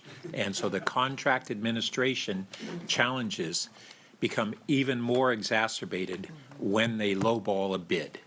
And so that was a lesson learned by a lot of us. But in this downturn, we have different sectors of that construction economy that have really different impacts from different downturns. In this one, we have at the same time that we may have a broader economic downturn, we have massive dollars going into public works. And so many of those contractors who are in office development and housing development who may see a significant downturn and there would be real opportunities for reducing the costs there that may or may not translate into the same sort of reduction in public works costs that we saw in the Great Recession because of all the stimulus dollars. I also want to put a little more context in this discussion we've had and why Measure B had the balances and the safeguards that it did, including this supermajority on change. And it really goes back to things like the Measure A funding, where there were commitments in Measure A to North and West County cities, and then those funds were reallocated primarily toward BART needs. And those cities have been amongst the strongest supporters at the ballot box for these measures. And yet, those communities and those voters were very concerned about a repeat of a pattern of commitments made and then the funds going not to those areas of the county. And really very few of those dollars, not only were the commitments not made, but very few dollars were sent and shared in those North and West County cities. And so that was a lot of the basis for the negotiation, to try to assure that there was a balance to some degree and needs that were being recognized that did not only exist in the greater San Jose area and beyond the BART program, basically. There was a question on how we're tracking on revenue, and even though Greg will hopefully give us more of an update, a year or so ago, we had an update, at least on the part that I recall, on the proportion of the Measure B dollars toward the grade separations, and they had grown in absolute dollars from 750 million up to 840 in that 4 or 5 year period. And construction costs had also grown, but the absolute dollars had grown significantly, which I thought implied that the overall funds for Measure B had grown in that proportion, but maybe I misunderstood that. I don't recall off the top of my head what the numbers were, but I do believe the last time the board got a presentation on revenue, projected revenue, was kind of right at the height of of COVID. And so those numbers were, the expected 30-year revenues were lower then, but that was, again, almost 3 years ago at this point. So looking to Greg. Yeah, and I think one of the things we have to remember is that it's the costs, the financing is really important, because that gets taken sort of off the top, the way it works, in Jane's salary too, is her expensive salary. But that's not much. It's not much. No. And, but anyways, we do have to think about that. So it's balancing that financing, because the more we can keep the financed costs in check, the more money that is for the overall program. Now, the 6.6 billion, I think, did assume some taken off the top based on the overall, that I remember when we looked at the numbers. But we are gonna have to balance that, and we'll have to see. So I do like the percentages, because it is the target to hit. And with the idea that as the board, we do have to be cognizant of the financing costs that we'll have. And there'll be times that the financing makes sense to get the project out. And then there'll be times where we'll have to make a call. We probably wouldn't do financing costs for local streets and roads, that's formula, for example, because that would come on the basis. But, for some of these large-scale projects, we may need to do that. BART, maybe the Caltrain grade separations and others, so we don't know that yet. Go ahead. Hi, I jumped back up here. Yeah, I noticed that. Just the question that was asked before, and then as it's been raised this time. So I just want to make sure everyone understands. So when we do our projections for some of these longer-term sales tax measures, we're using an outside party to do that process. So UCLA has been our provider of that service over the last several years. The last one that was done was, I think, in 2021, which would have been a little bit more of a dire projection. Everything right now on the $6.3-ish billion is, I think, based on a 2015, 2016 time period. So we are due for another update, which we are working on that effort simply because we also need it for the BART FFGA as well. So we're in the process now of getting an update from UCLA, and so that will then give us a more current update of those projected numbers for all of our different measures. And then I wanted to share kind of a conceptual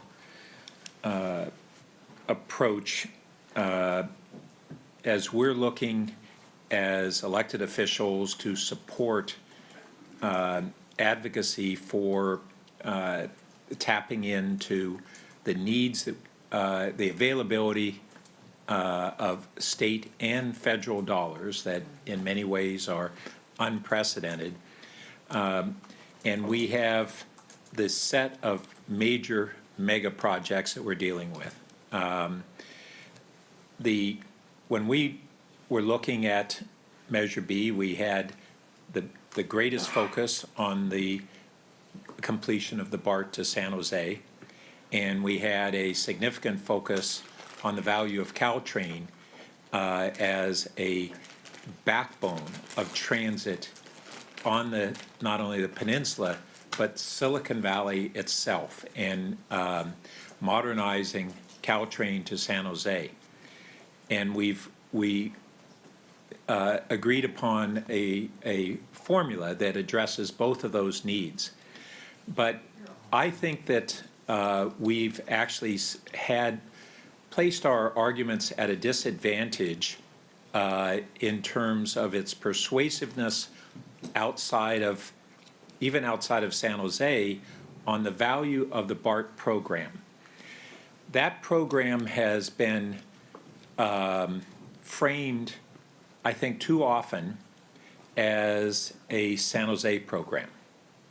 And in reality, that is the missing link to a 65-year need to complete transit around the Bay. And I think that we really need to recalibrate how we frame the criticality of that completion of that project.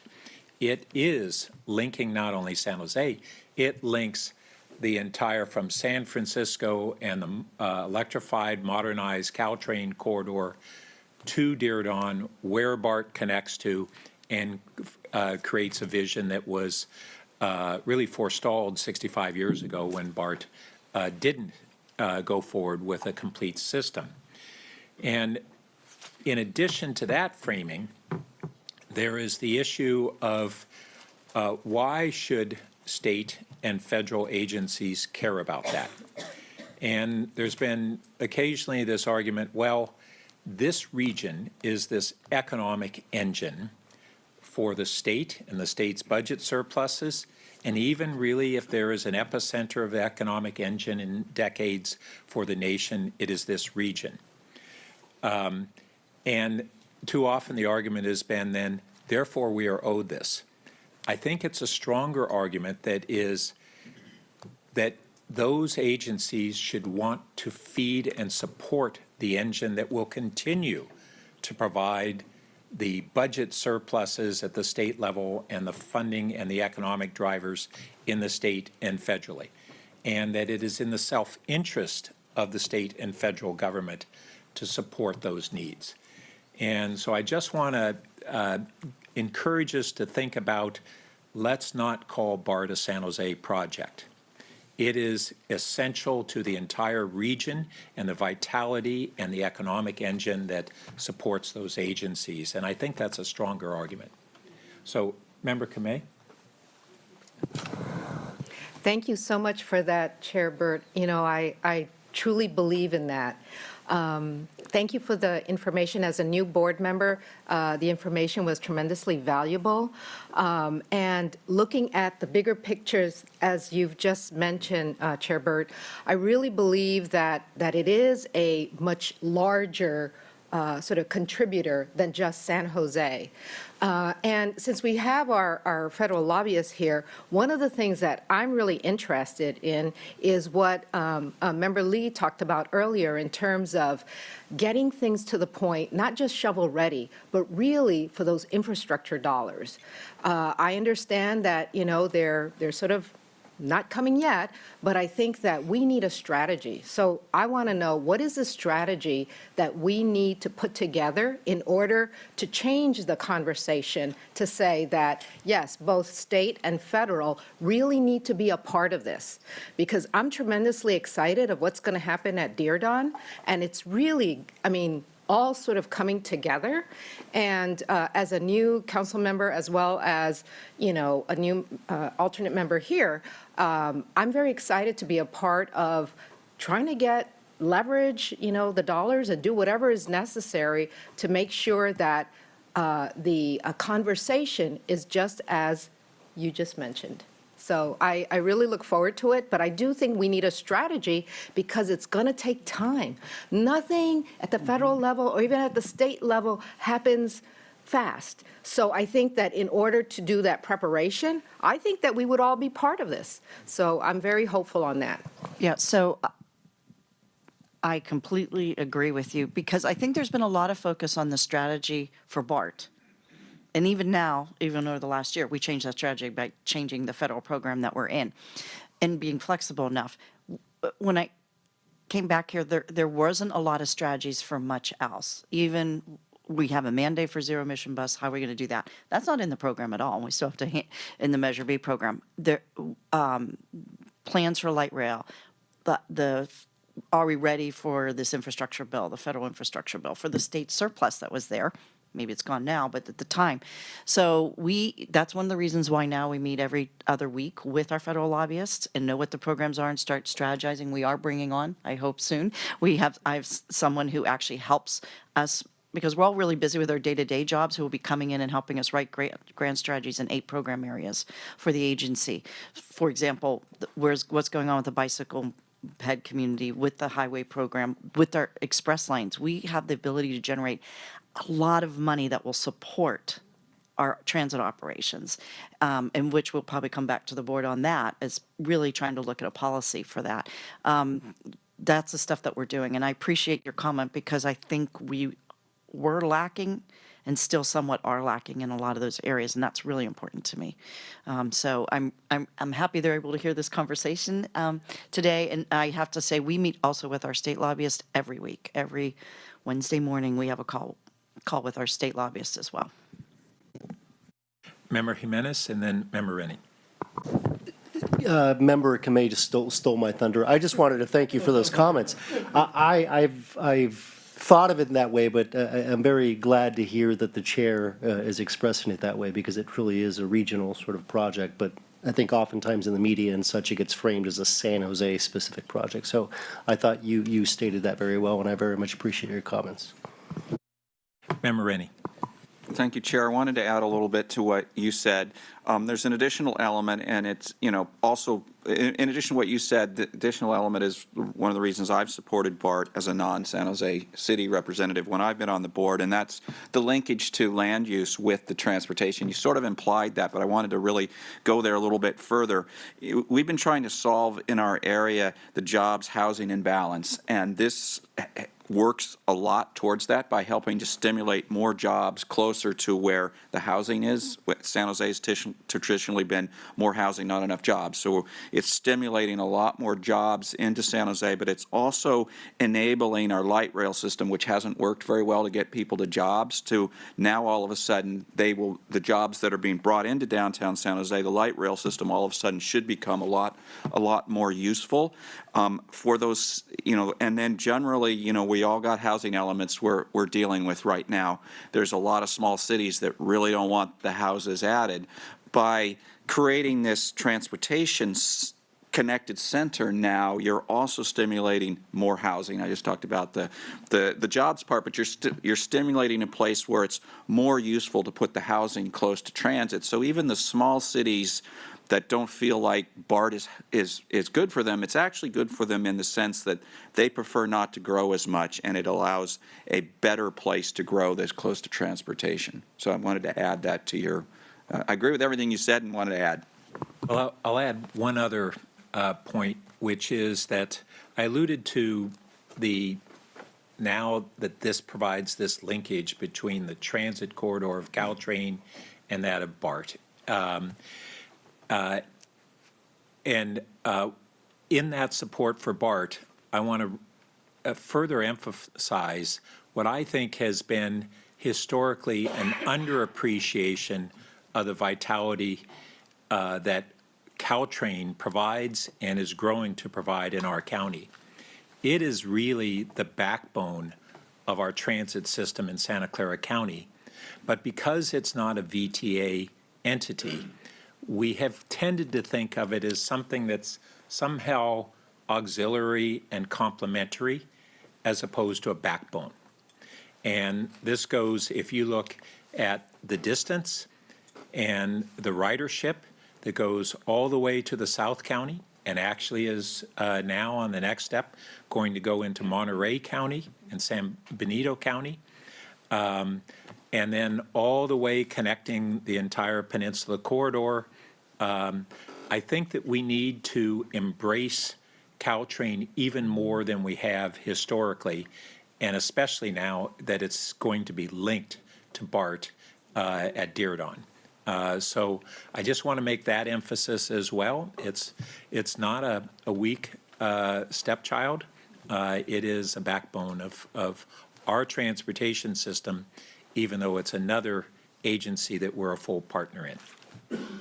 So, and on that note, we have at least one member of the public who wishes to speak. So if it's okay, we'll go in that direction now.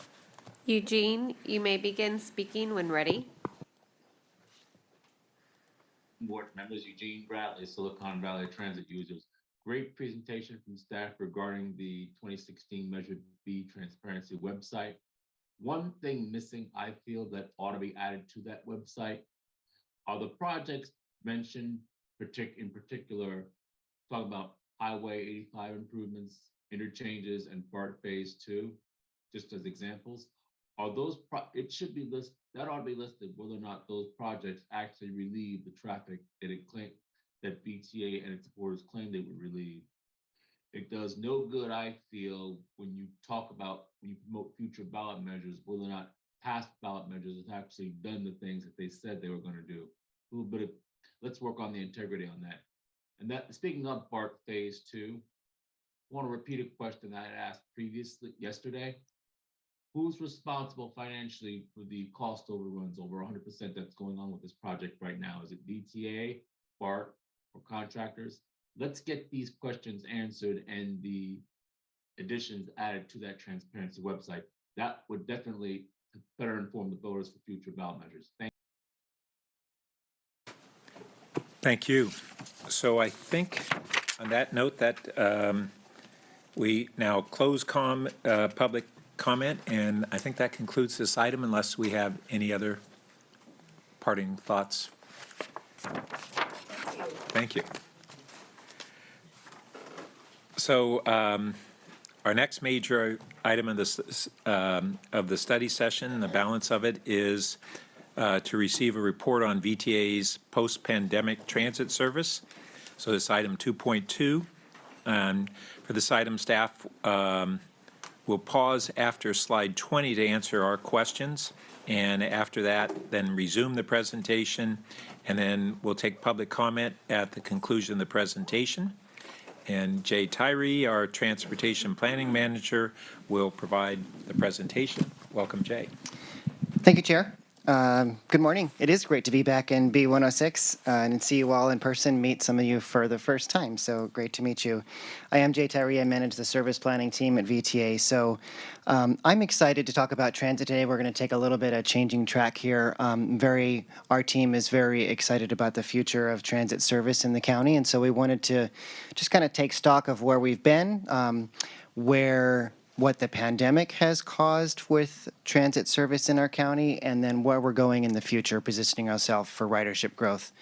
So I'll touch like the chair said, I'll touch the first two topics, and then we'll pause for some questions, and we'll move on. So let's go to the next slide, please. So those of you that were involved in the Next Network effort back in 2017 to 2019 might remember a lot of this. We did VTA's largest service redesign in its history of our transit network with what we called at the time the Next Network Transit Service Plan. And that plan remains the foundation of our transit service today and into the future. So on the slide here, we wanted to show you the basic structure of how the Next Network works and the foundation, kind of the core.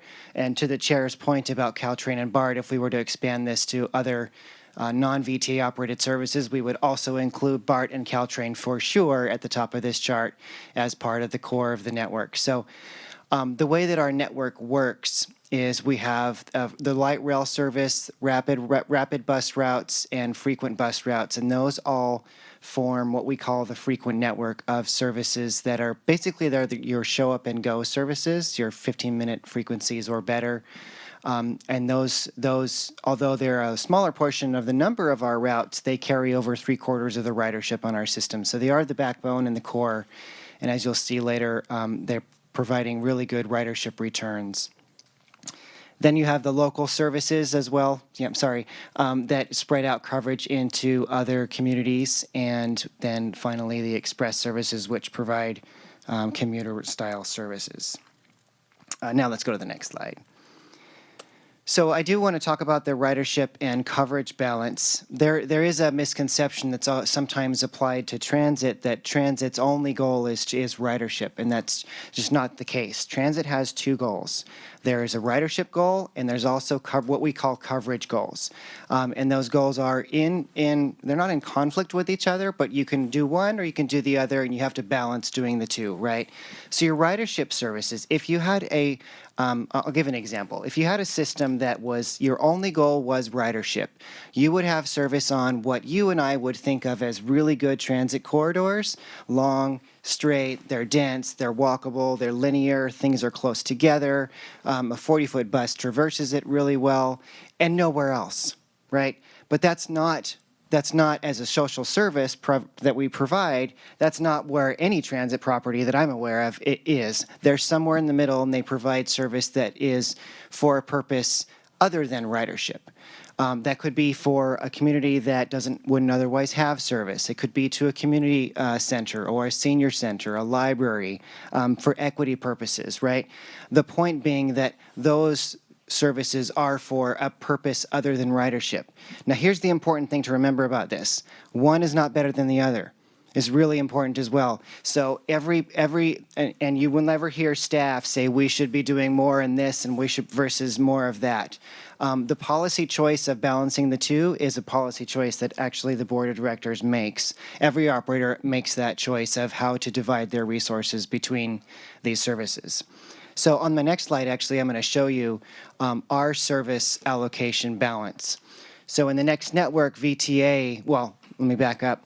Prior to the next network, prior to when we implemented it in 2019, we had put a 70-30 ridership coverage balance. What that means is for every operating dollar, 70% went to services that were primarily ridership focused and 30% to coverage focused.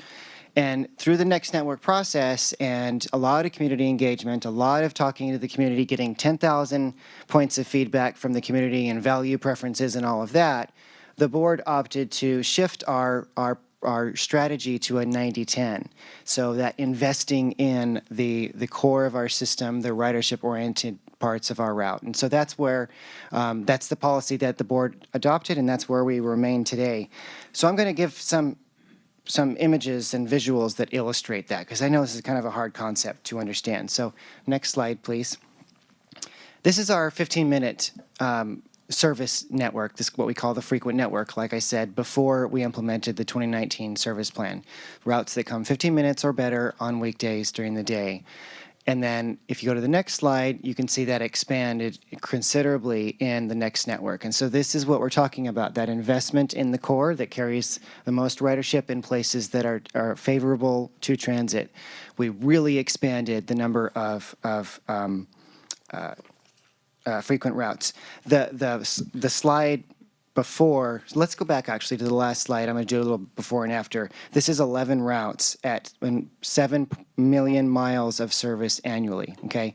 The next slide, we expanded that to 18 routes at 12.5 million miles of service annually. That's a 79% increase in the core service, that show up and go, reliable, the ridership workhorse of our system. So it was a really big investment in our core of our system. My next slide, I have a few other style of visuals that worked really well in the next network, so we thought we'd bring them back. These are visuals that show the effect on individual people and where they are in the county. So every dot on the screen here is 100 people. And you can see this is the before picture of the dots in red are the people that live near the frequent network. So it's 570,000 people. In the after slide, which is the next one, it's a considerable expansion. You can see here there's 266,000 more people that live near the frequent network in the post next network plan, which again is still the plan today. That's bringing the number of people in our county that live near frequent service from 30% to 44%. So it's a significant expansion, and it also helps because our city partners, this is where you can focus your developments, and we can develop along these corridors, and then that's that reinforcing thing where transit reinforces land use and land use reinforces transit. And then a couple more slides to kind of zoom out at the macro level, or I'm sorry, we're going to zoom in to the micro level.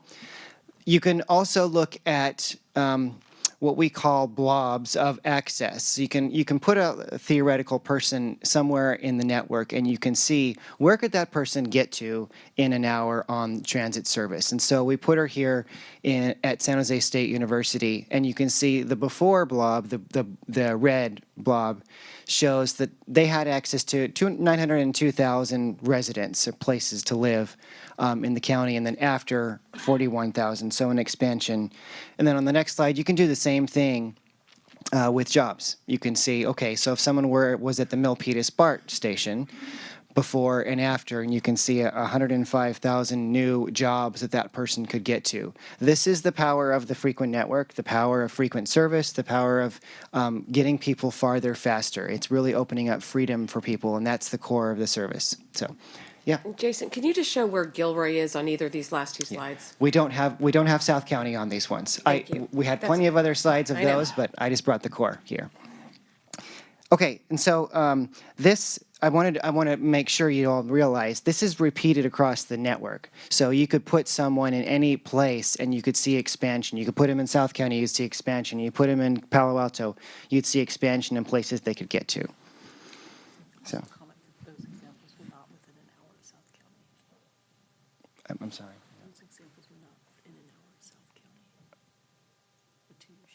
Oh, yeah. Well, yeah, but then, yeah.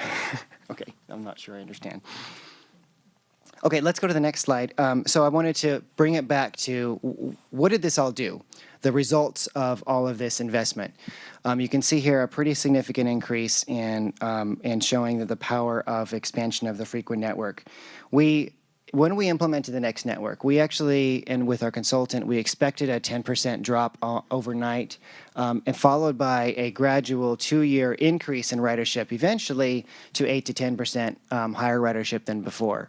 So you can see here, after we implemented in December 2019, we had 2 short months to enjoy the next network before COVID hit. And so if you look at February, one of those 2 months, compare it, so before and after, to the same February a year prior, we grew our ridership by 6.2%, which was a really incredible growth in ridership. We turned around 4 years of ridership declines pretty much overnight. And so the expansion of the core network is really what did that, and providing frequent service all across the county. So it's a very strong foundation. It's 5,800 riders a day. And so, that's real lives that we're changing and opening up access. So the next section, I want to talk about the pandemic and the impacts. There's 4 post-pandemic impacts that I want to talk about, post-pandemic travel behavior changes. And so I'm going to go through each of those and talk about how the network that we've established, that we're running today, how does that fit with the pandemic patterns? So the first one, the next slide, please. We've seen and most of these are not unusual across the industry, so we're not the only ones experiencing these. We've seen a more dispersed demand for transit throughout the day. This is particularly the 6 to 9 p.m. period and around 5 a.m. period. Demand has really come up, and so it's really caused us to, okay, that's interesting that people are taking trips longer in the day, more shift workers, a lot of frontline service workers, and our network is actually very well aligned. We were pretty prescient because in the next network, we really did expand service frequencies in what we call the shoulder, the morning periods and the evening periods. So our network is very well positioned to serve these. We'll continue to, of course, look at these shoulder periods and see what we can do to further that service. But it so far is providing really good results. The next slide is what I don't need to tell you about. We all know there, you can pretty much sum this up for increased telecommuting. There's lower demand for commute period trips across the whole transit industry. And so you can see here that the two line graphs, the gray is the previous VTA boardings over the course of the day, and the blue is what we're seeing today. Much less emphasis on the peak, right? Again, our next network was really well positioned to serve this new ridership pattern. We increased midday service, we increased evening service. We really focused on creating a network and designing a network that was designed for all trip types, all times of the day. And so it's really been providing really good results and matching up very well with these new ridership patterns. I still think there are opportunities to continually improve midday and evening service, so we're going to continue to look at that, and I'll talk about that a little bit later. The next one is weekend service, and so relative to the rest of the week, if you look at each day of the week's share of the week's ridership, weekend service has come up. They've kind of been the unexpected star of the show, and so one of the things that we need to do is make sure that we have sufficient weekend service for this new demand and weekend ridership. We did increase weekend service in the next network, and that has served us really well. We do, though, however, think that there are more opportunities. We should be probably providing more service on weekends, so we'll be looking at that in the 2024 transit service plan. And then I'll also mention that weekend service is one of the last bits of service restoration that we haven't been able to make yet. And so our frequencies are not as ideal as we restore service coming out of the pandemic. So we have high hopes for returning that service this year. Let's see. And then the last factor on the last page here is just a generally lower demand for transit. This is not a surprise for you all, I'm sure, as well. We look at this, so our service, as of 2 weeks ago, we've recovered about 75% of our riders on bus and about 54% on rail. We're doing pretty well compared to our peers, and I will have a slide for that in a few. But just generally, let's acknowledge that transit service demand is going to be lower, and we're going to have to do better to earn every rider onto our system. And so that's really the foundation behind the VTA Forward plan, providing fast, frequent, reliable, clean, and safe transit service. So we're going to have to earn their business.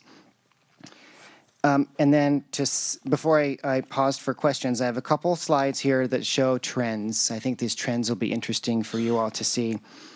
This is the first one here is the daily ridership on our system. This is bus and rail since just before the pandemic and all throughout the pandemic. You can see ridership has continued to climb, so that's good news. A couple data points. 2022, over the course of 2022, we carried 7 million more riders than we did in 2021. So that's a 50% increase. So ridership was definitely moving in the right direction. And 2023 continues to look good. If you look at January 2023, it was 32% over January 2022. And then my next slide is that slide I referenced. This is VTA compared to our peers. So on the bus, this is our bus ridership. VTA is in the peer category called the large bus operators. We have 36 peers.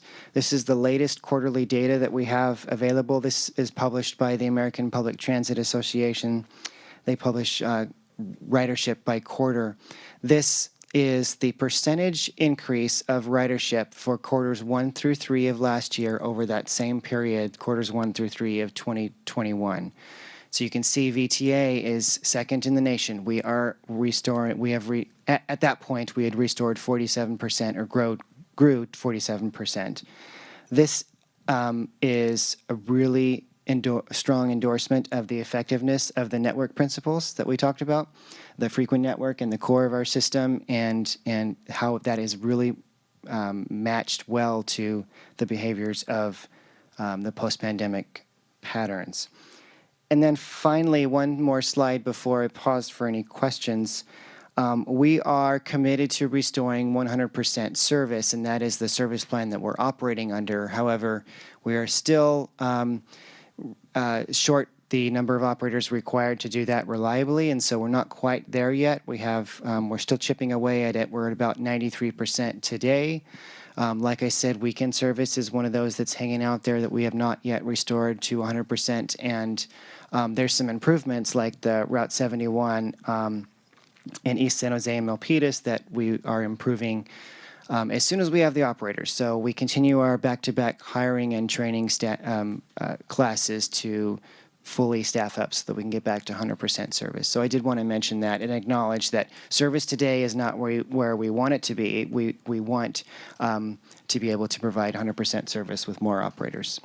So with that, I think that concludes where we have been and coming out of the pandemic, kind of the structure of our network and how we're positioning to the future. So before I go into the future, I'll pause for any questions. Member Jimenez and then Member Blankley. Go ahead.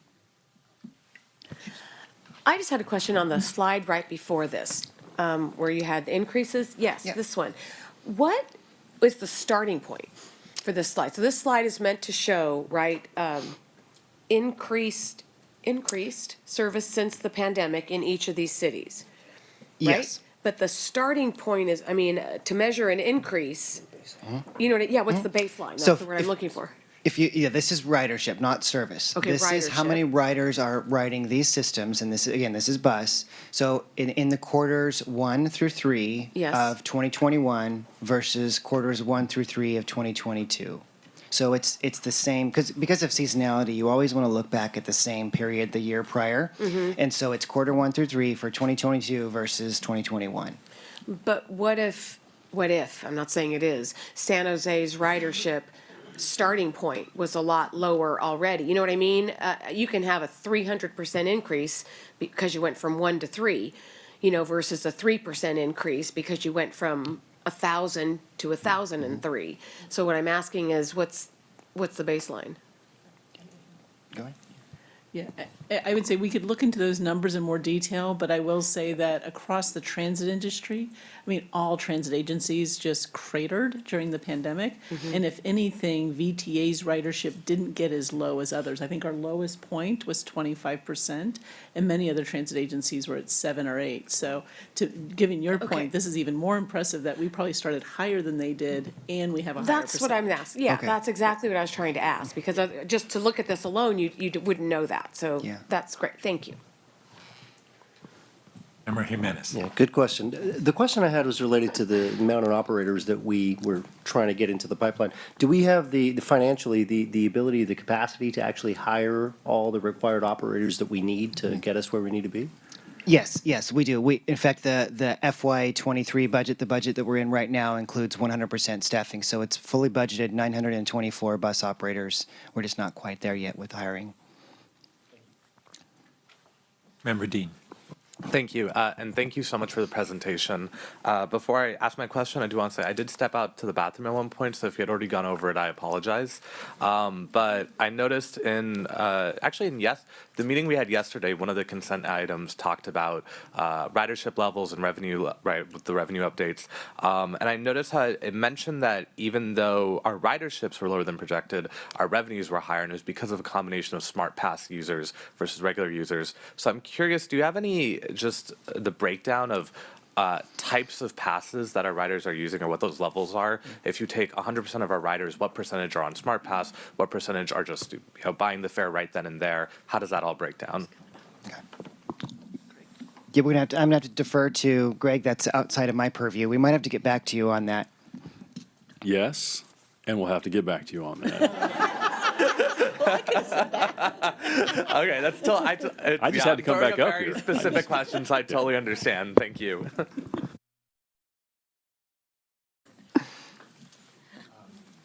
Member Torres.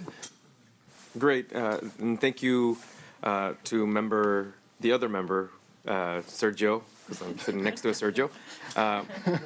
Weirdly enough, I'm sitting next to Nomar. How aggressive are we doing the hiring for operators? We're very aggressive. Well, I don't know if aggressive is the right term. We're intentional and focused. It's a top priority of the agency. We increased the number of, let's see, we've done a few rounds of marketing pushes. We've increased the number of training classes that we do per year from 3 or 4 to 7 or so. We had 7 in 2022. We increased operator training pay. Well, it's not actually training pay. It's the ramp up. When you first get hired, the ramp up is now faster. And so all of these efforts, we're trying to bring in as many people as we can. Of course, we're working in a labor market that we all know is a little bit tough right now, and so there's fewer applicants coming in the door or applying. And so the other thing is we're also keeping up with, we have a very, and this is the thing we should be very proud of, we have a very good, what we call a change of class system, where a bus operator can move up into another position at VTA. They can become a maintenance worker, they become a transit mechanic, they can become, many different things, scheduler on my team. We also lose quite a few, so every time we graduate a new class of 20, we've been losing, 15 or so to retirement separations, but then the proud ones that we should be proud about is the ones moving into other jobs. And so as we fill those other vacancies, then the rate will come down of attrition, and then we'll be able to keep moving up. So we're getting there. It's just taking long. So I know many of our cities, we have like work to future programs. Does our VTA work with? Yeah, I was actually just about to say that. One of the things, we do have a good retention rate with our bus operators because of our joint workforce and workforce investment initiative, where it's a partnership between us and ATU Local 265. Okay. We're a model in the country. Part of it is that career path growth. Part of it is when they go through their training, as they take some of these career paths, they actually get college credits. And so it actually allows for a lot of retention, but it's also the mentoring program that's been put in place. So that has helped to keep, we have a good retention rate compared to most. We're also doing better than most agencies in hiring operators overall, but we are looking at other programs, potentially, recruiting, I'm not sure they're bonuses or whatever, but incentives or whatever, but so that it's not to the hiree, but it would be to the person who's able to do that. And we're looking at that. We haven't implemented that yet, but there are other programs that we're looking at potentially. But we do have a good recruiting campaign, and we're, usually we want to have 35 in a class, but that was when we were doing maybe 3 or 4 classes a year. Right now we're trying to get them as soon as we can, so we're doing 15 to 20 in a class and just moving them forward as fast as we can. They're back to back and they overlap at times. Great. And I did see that our weekend service is still not up to pre-pandemic levels. That obviously attributes to not having enough operators. Yeah, that's right. To provide more service, more frequency, more buses, and more trains, you need more operators, and so we're just a little bit short. We're about 20 or 30 short to get the weekend service up to where it should be. Okay, great. Thank you. Member Lopez? Thanks so much. Caroline, I want to correct one thing you said, which is that the hiring and the way it's ramped up is not good. It's excellent, and we should all be proud of that. And these numbers as well, I appreciate the presentation. These are numbers I'm very familiar with, and I think we should all be telling that story. VTA is a national leader in how we're coming back from the hits that trans agencies took from the pandemic. That's really something to be proud of. A lot of the factors that are limiting, as we've touched on, continuing that are ones that are not unique to VTA with the pipeline issues that I know all of us in our cities and agencies are also facing. That's not unique. I have one comment, which is something I'd like for us to consider and very interested in having us think about and have a discussion, is how to tell some of the story, particularly VTA Forward, of the positive work that we're doing. I know our marketing communications team is already doing really exciting work. But as you mentioned that slide that was referring to those services, there are riders who are going to request, who are going to expect a certain level of services and quality, and as we're meeting that and improving, we should be ready to tell that story to help get that component of the ridership up. So that would be my suggestion. Then the other thing, and this can maybe be a follow up because it may be too much to get into here. I'd be very interested in also seeing the breakdown at a city by city level in terms of how ridership is recovering. So if that's something that we have and can be brought back, I'd be very interested in taking a look at that. Yeah, that's great questions. And the breakdown by city is a difficult thing to do. What I can tell you is we've done the breakdown by route of what routes have recovered more than others, and it's really stark and it's really clear. The routes that formed the frequent network, the core of our service, lost much less ridership during the pandemic, and they're performing really well. There's a few even over their pre-pandemic ridership. It's the more coverage-oriented routes that are still lagging behind. So the problem with that is that the routes often traverse multiple cities, so it's hard to give you that data set by city. We do, as part of the Better Bus Stops program, we do look at bus ridership at bus stops, and we allocate amenities and programs to improve accessibility and make concrete repairs, all that, based on ridership at the bus stop. So maybe that's something that we can provide, and we can have a conversation about where the ridership is throughout the system. Yeah, if you could share the information on the routes, I don't want to reinvent the wheel, but just look at the data that we have would be very informative. Thank you. Thank you. May I say something to that, though? When you compare city by city ridership, you would need an apples to apples comparison, because when you look at Gilroy and Morgan Hill, for example, we don't have our frequency is so different than all the other cities in the county that you can't compare our ridership to ridership in cities that do have 15-minute frequencies. We only have one thing. It's one bus, the 68 bus, that comes at a 15-minute frequency. The 3 trains are hourly, and then all the other buses to Gilroy are hourly, 568 being the exception the last year that comes every half hour. So I'm just pointing out that to look by city, you would have to have the same offering of service if you're going to compare each city's ridership, because excuse me, frequency of transportation options will drive ridership, of course. And ours is just, Gilroy and Morgan Hill are just in a very, very different circumstance than the rest of the county. Absolutely, and I would hope staff could provide that context, and just like we're seeing, you've shown the percentage increases rather than absolute. I think that's part of what would help form that context. Thank you. Vice Chair Chavez? Yeah. I was thinking about this at our meeting yesterday, that at our G&A meeting, that when we're looking at ridership numbers and we're looking at the changes that we're trying to make so that we can do an even better job of getting more people on board, that one thing that we don't account for is the investments that we make in Caltrain or ACE or any other service. And so when we look at our ridership numbers, we're counting our bus and light rail, and do we count paratransit in those numbers as well?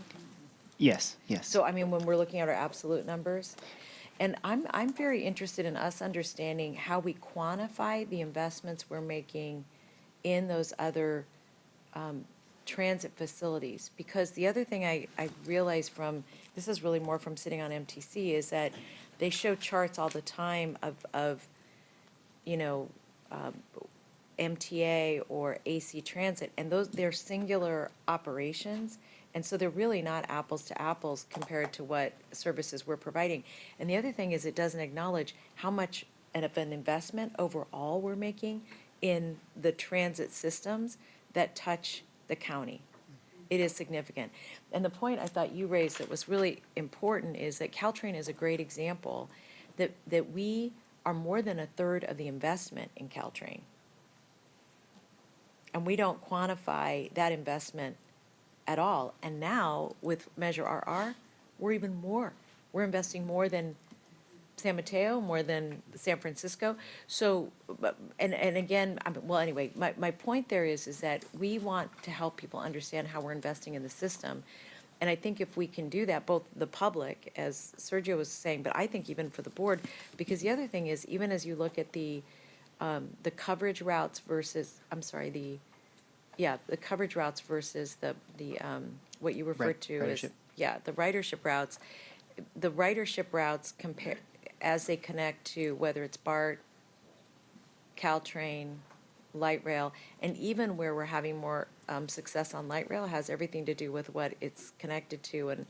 And so, in any case, I know that's a hard math problem, but it is a story that we should figure out how to tell, because it looks like our success and failure is, it's really, it's just not a whole picture. And it's not even a whole picture of our investments. So anyway, just food for thought, and I'd be interested, Carolyn, in your thoughts on that. Yeah, I think it should be, one of the slides that we're going to get into the next is, we really do underserve per capita with our own system. And that's some of the things that we're starting to really try to figure out and understand. And so this question about investment, I would like to dig a little bit more into that. I do agree, see what we're doing. Thank you. Member Lee? Thank you. Jay, just want to understand a bit more regarding notifications and apps that we're able to provide to riders to know when the next bus is coming.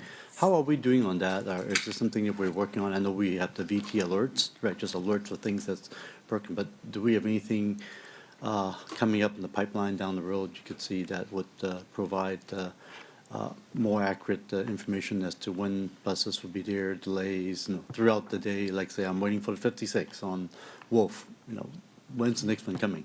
Because obviously our frequency is, fairly long, and it means, what, I have to run to the bus station? I could just leisurely walk up there. That's a huge piece of information. Whether I'm going to take the ride, the bus, or I'm just going to get in my car and drive. So just want to see where we're going in terms of getting to that point. Yeah, I can tell you what I know. It's a little bit outside of my purview, and we can certainly come back and provide more data or more information on what's coming down the pipeline. But we have a robust, what's called a GTFS in the business feed. It's the feed of in real-time position of all of our transit vehicles, so buses and trains. Then that gets pushed out to the world, right? It goes to Google Maps, it goes to Apple, it goes to the transit app, it goes to whatever third party wants to ingest that and make an app or make a display or make a sign. And so what we're seeing is really high smartphone penetration in our riders, and a lot of them. Now, not everybody is the same, so it's on us to make the information available to however you want to get it, right? But a lot of people are getting it via the transit app and via Google Maps, and so that works. It's accurate. We spent I don't know, what was I want to say like 3 or 4 years ago, we increased the ping rate, so it's very accurate of where the buses are now. We still have some work to do on the rail side. There's some technical challenges in the back end. And then as far as the thing that is in my purview is at bus stops, we have some old signs you probably have seen, and they're called our Daktronics displays. They're like a dot matrix, and it tells you when the next bus is coming. We're looking at what else is out in the market right now to perhaps upgrade those, because those are pretty expensive to buy, pretty expensive to maintain. They're kind of old technology, and so we're kind of assessing where we're heading in that space as far as like signs at bus stops and shelters. So I don't know if that answers your question. No, but- it does. Thank you. Okay. And we have no interest of trying to do our own VTA apps just to track our stuff. We just try to push I think the one information thing out. we can do, a lot of people are relying now on transit app. I don't think we do a good enough job right now maybe to market how they can get that information. Right. And so that might be something that we need to focus on. I absolutely agree with you that the real-time information is absolutely critical. We need to get it up on rail more correctly. I mean, we should be able to do that. I think we might be an enemy of the perfect in this case. Perfect is the enemy here. But I do think it is a huge reason why people will choose to take transit is Absolutely. just to understand Absolutely. where it is. And so I think that's important. Thank you. Dino Guevara, our Director of Marketing, would kill me if I didn't mention, we just, as VTA, we purchased an upgrade for anybody. If you have a smartphone and you have the transit app and you ride in Santa Clara County, you're now getting the Royale, the upgraded experience, and that's paid for by VTA. So all of our riders in our system you can do more things and you can see predictions in the future and in different places and et cetera. So that's a very exciting thing that we purchased. Yeah, I think if any of the board members or city council members have district letters that go out to advertise, that would really help us to a broader population, because a lot of the times we're only reaching our own riders, but we want to expand that base. So when I type in VTA apps on my Play, it comes up VTA alerts. That's ours. Is there what's the other app that you're talking about? The partner that we have partnered with that we feature and we're kind of directing on hoping our riders go to is called Transit. So if you just type in Transit, it's kind of an industry standard app. That's it. It's the green with the green one? the green logo. Yep. Got it. It's used all across the nation, and it has become a pretty solid standard app. Probably better than anything we could do ourselves. So we I'll partner add with it to my them. newsletter. Definitely. Yeah. Great. And you may have already pushed that information to our transportation departments in our cities and us as members, but I wasn't aware of it, and I think it'd be great to make sure we. Yeah, I know I mentioned it in one of my general manager's report, but that's not the same as getting out to the world. So let me find out how we did that. Thanks. Carolyn, I will resend the blog post that we sent to the board after the meeting with the information about Transit Royale. Okay, but meanwhile, we need to get it more widespread to the cities. Member Foley? Okay, I forgot where I was going with my questions. Actually, it has to do with the operators. First, thank you for the presentation. It's really good background information for me and going forward information.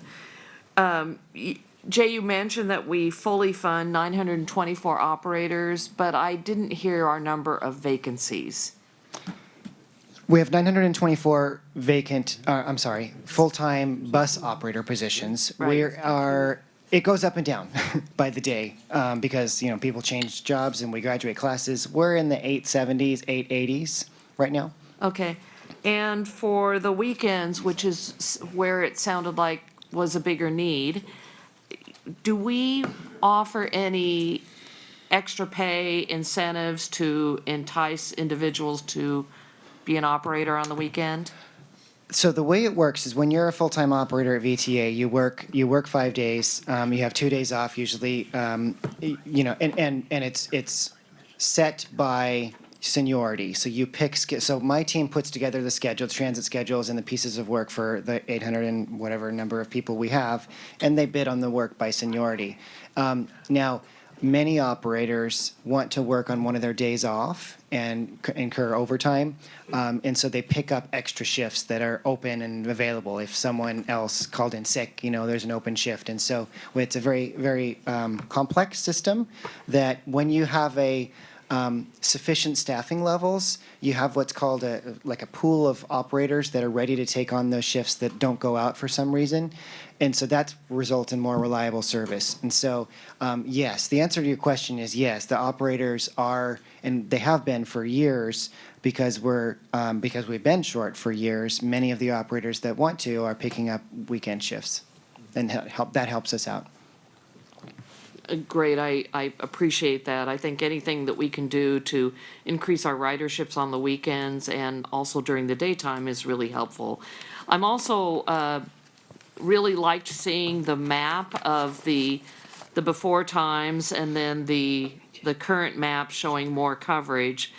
But would be really helpful for me is to have a map that's more detailed, because I represent District 9 in the city of San Jose, which is a very suburban area, not really served well by VTA. And so I'd like to, when I look at the map, I'm trying to match it up to my district, and I'm having a hard time doing that. So is there any more detail that we could get on a Yeah. map? Sorry. I mean, I realize these are points and, I threw these together. These were from, 2017 when we did the Next Network, and so I just picked a few. We did them all over the county. And I can look and see if we have any from District 9, or I can have my staff create some and we can just send them to you. It's the same concept, though. You'll see the same kind of two different blobs, and you'll see expansion where the frequent network yeah, is. that's helpful. I'm just trying to be able to see it at a more street level approach. So I mean, I can, if I have an idea, a more general idea of where it is in my district, I can actually match it up myself. So anything like that would be helpful, and maybe some of the other jurisdictions would find that information helpful as well. Because we're looking at a lot of new housing developments coming into my district, affordable housing developments, and one of the biggest concerns about residents and the neighbors is transit. And how are they going to get to and from their work? So if I can have an idea like that, then it would also help me understand where we need to lobby VTA for more services. And just so everybody's aware, we have another 8-slide section to go, but that's right, I have comments too at this point in time. Member I'm James. sorry. That's it for me, thank you. Chair Bird, I do actually have a response to Member Foley. Sorry. Also, what Jay showed was a quick overview summary. Our actual route maps that are on the website, you can zoom in to any particular place and see exactly where the routes go. And then, as Jay said, if there's something that you'd like to see a clip out of that for your area, we can definitely do that. Okay, thank you. Yeah, Jane. thank you. I like the data, the people, how many people live close to a frequent service. My question is about demographics, and do we have any sense of how many of our riders don't have access to a car, or they don't have a driver's license? And like, for example, my son, he took the bus every day to school, the VTA bus every day to school, because he didn't get his license until he just went to college. And so my question is, I'm trying to make the VTA service a service of choice, so that people that do have access to a car or have a license choose to use VTA service. So I'm wondering, do we have polling or survey data that could get us to there? We do. We regularly, about every 5 years before the pandemic, we do what we call an onboard survey, where we ask riders. The last onboard survey, I think, was around 12 or 13,000 records, where we asked our riders demographic information, where they're coming, where they're going, what's their trip purpose. That helps us, because it helps us to know where riders are, where the equity priority areas are, what types of service, what time, their challenges that they're meeting trying to ride service. So we're gearing up to do another one of those surveys. We've done an informal, so the last one was, I want to say 2017. We've done 2 informal, smaller sample size surveys during COVID to see, as COVID progressed. I think the last one, was it last year? I can't remember. Year and a half ago, to see how our ridership demographic has changed in a post-COVID world. And so we're, we have that data that helps us to build service. For example, the Route 71 that I mentioned earlier, we saw that there was an increase in ridership demand on that, kind of relative to the rest of the network, which is why we decided to put service on it. We've got demographic data on who's riding. It's a lot of frontline workers, a lot of service workers, that kind of thing. So it does help us to direct resources and do better service planning. So the answer is yes. Yeah. I'll also mention, this is one advantage we have of also being a county transportation agency, is that we do the travel modeling for the county. So we have the census data. We also participate in region-wide household travel surveys, which we're actually right now in the process of working with MTC to define the next survey. I don't remember exactly the time frame, but in the next 6 months or a year, we'll be doing that. So we have a lot of information on auto ownership, on demographic background. And I will say, to me, one of the most amazing things in the pandemic and looking at our next network is it really showed that our frequent network is where our ridership stayed. That's where our essential workers were. That's where our riders who did not have an option. You figure if in the summer of 2020, if you were taking a bus when parking was free and there was no traffic, whether it's to go to work, to go to a doctor's appointment, to grocery shopping, so we were providing that service to those that need it. So it really, like I said, it helped double down that, where we put that frequent network is where our riders are. And a follow-on was, I know we're doing this pilot where we're giving these free passes to college kids. That's going to skew the data, possibly. So how do you account for that when you look at ridership increases? I can answer that a little bit. Sure. So the Bay Pass program, keep in mind that our college students had passes before the pandemic. So we really have always focused on students as a significant part of our ridership. A real goal of the Bay Pass program is to see if college students will ride transit more regionally. So we don't necessarily expect to see a change within VTA because they would have had, chances are they would have had a pass anyway that I think it was the San Jose State Student Union, for example, actually helped fund the passes in that particular case. Real quick. Promise is very quick on this one. We did have some conversation with some students living in Fremont, and basically Bay Pass works only in our system, but not AC Transit. Don't know what kind of conversation we need if we could get that both working for them, so they don't pay the other half. Thank you. And I would say this is really a pilot being run by MTC, so it's just beginning, and then I think the hope is to extend it much farther, but that's a good comment.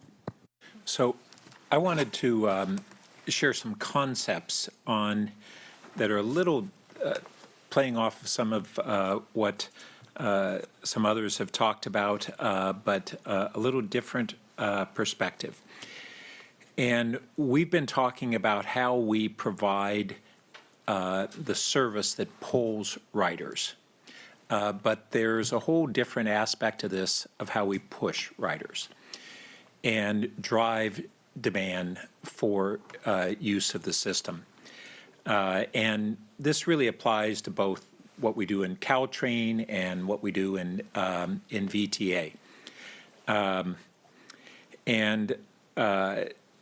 For example, Palo Alto on the entire Caltrain corridor had the second highest boardings in the whole system behind San Francisco.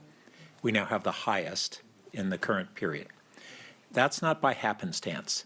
But what we hadn't done was put together as a package the things that we had done over decades to drive this. And I've been reflecting on this a lot more in both the Caltrain context on how we drive ridership and the VTA context. First, we had really valuable information on where people live in relation to the service that we have. But most transit studies, I believe, show that there's an even higher correlation of transit ridership to where they work than where they live. We're all in the process of working to transform what had been a 70-year or so live-work pattern in our valley and our region, so that we're having more housing closer to where people work, more jobs, hopefully, closer to where people live. But that's not going to happen as a full-scale transformation overnight. We're going to be making significant progress in the coming 10 and 20 years. But unwinding that is decades.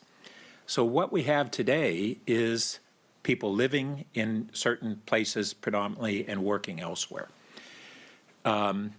In our community, we have driven under development agreements, mandates of massive transit pass adoptions from Stanford University and essentially the general use permit for their development, the Stanford hospitals.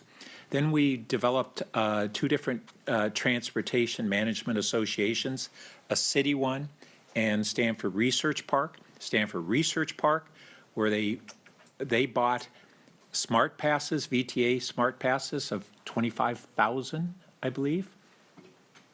Grasp that number and how much drive, because they had done a heat map looking at where their workers lived within a mile of the 22 and 522 line, really the only significant regular route that serves the North County there. We, on our city TMA, had come to find out that our tech companies already had their own TDM programs in our downtowns. But so the focus has been on serving low-income service workers and really providing retail concierge service toward transit passes, offering either the VTA Smart Pass or the Caltrain Go Pass. And then we, even as a city, we got called out and said, well, wait a minute, you're driving the businesses to do this. You have major city employment centers in the downtowns. Why aren't you providing the passes? So we now provide passes, transit passes for all city employees in the downtown area. And you put those together as a package, and it drives really significant use. I will add that we now have this circumstance of employers and cities trying to get people back in offices. And these transit passes, whether they're the Caltrain Pass or the VTA Pass, are now an incentive, an inducement to be present in the office.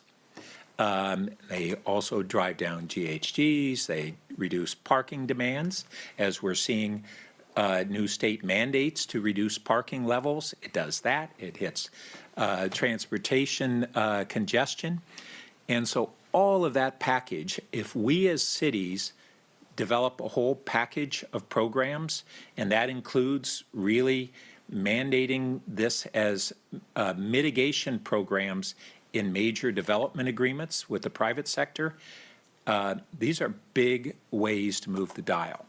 And I don't think we've put that together as a package to date. And I really encourage us to look at this focus. I'm working right now on finally realizing we've been doing this as a city, and we never looked at it as a cohesive package of programs that then we can share and with others to say, okay, you may not choose to do this exact mix, but here's a template, and here are the results that come from that we've seen from that template, and we're working on that right now. So I want to put that out there, including that we really do need to look at where people work and not just where they live in order to serve the people who are, in fact, most reliant on transit. Those lower income workers, by thinking about service providing access to where they work as opposed to their origin point as the principal perspective that we take, will enhance, I think, the effectiveness of what we do in serving those same people. So that's my spiel. And on that, we have 8 more slides. Okay, yeah, I won't take too long on these. The next slide, okay, let me back up. Now that we've learned we have to earn every rider, what are we going to do to earn every rider? And so I'm going to go through a few slides about our annual service planning process, and then we'll talk about our visionary network. So this slide here shows, this is the process that we make all of our transit service changes at VTA, and this is by FTA Title VI rules and our board policy. All service changes either fall into a major or a minor category, whether they're major or minor. All of the major ones have to be adopted by the board of directors.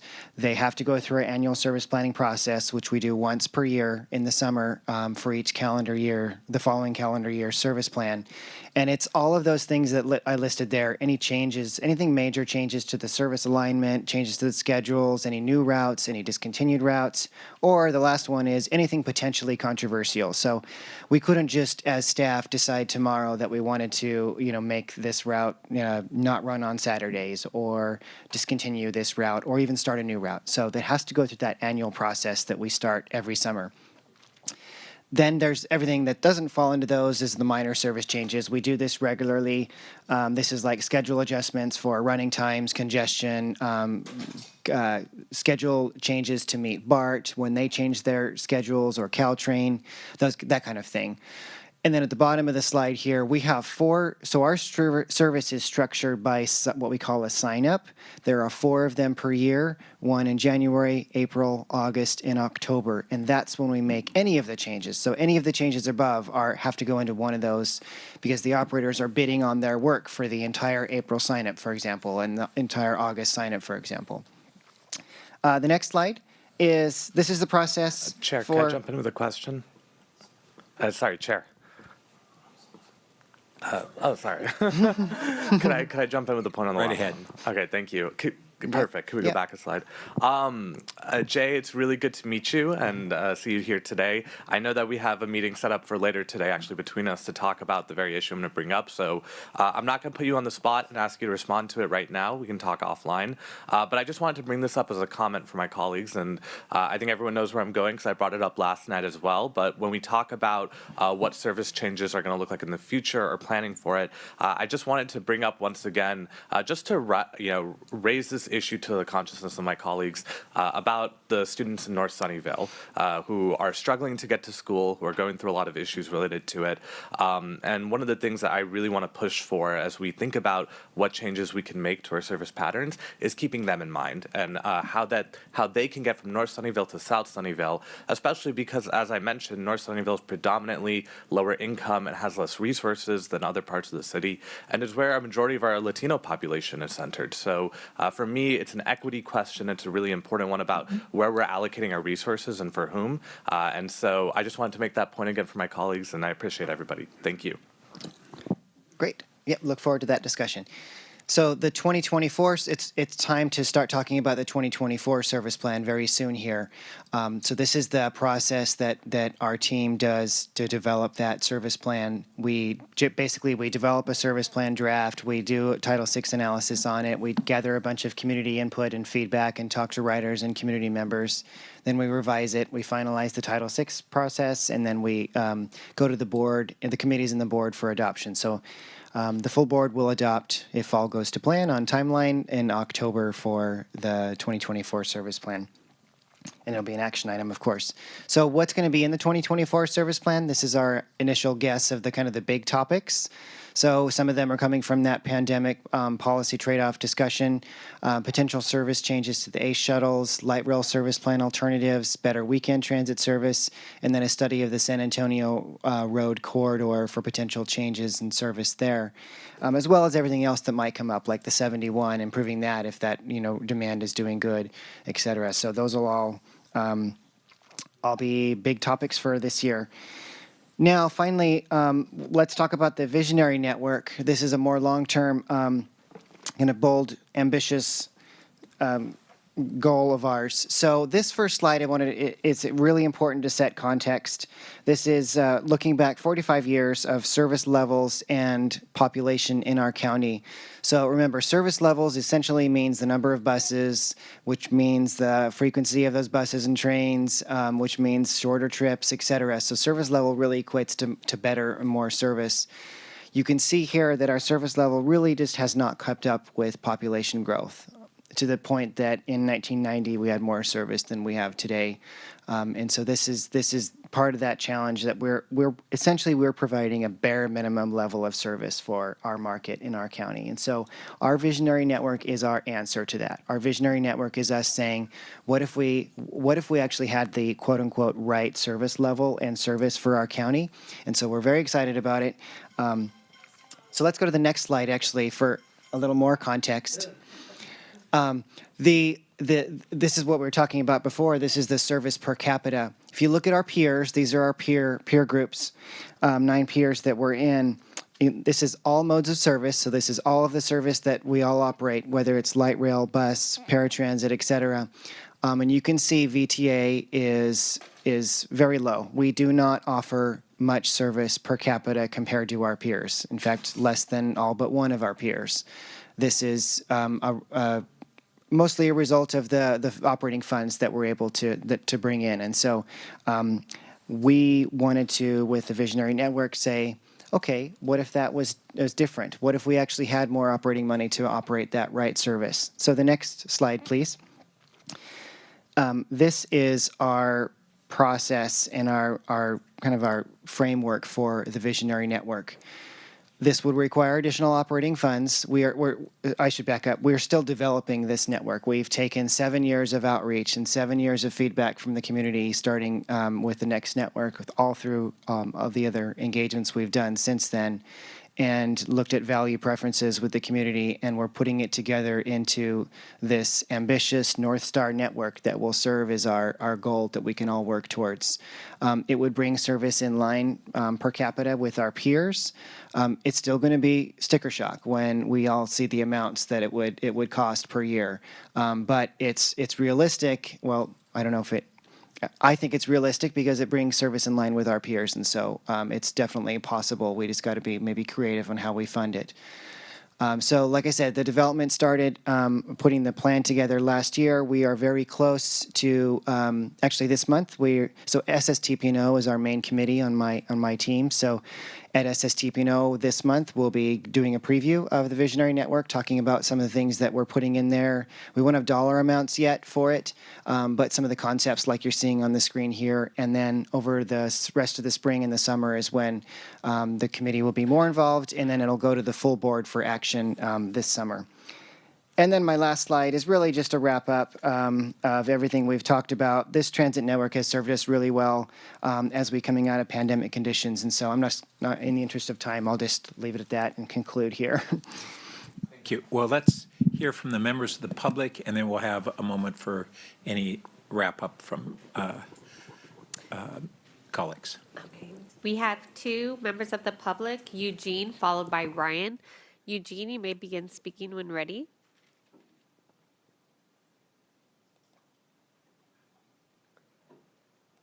And hello again, everybody. Eugene Bradley, Silicon Valley Transit users. I once again commend Jay, Tyree, and staff for the presentation.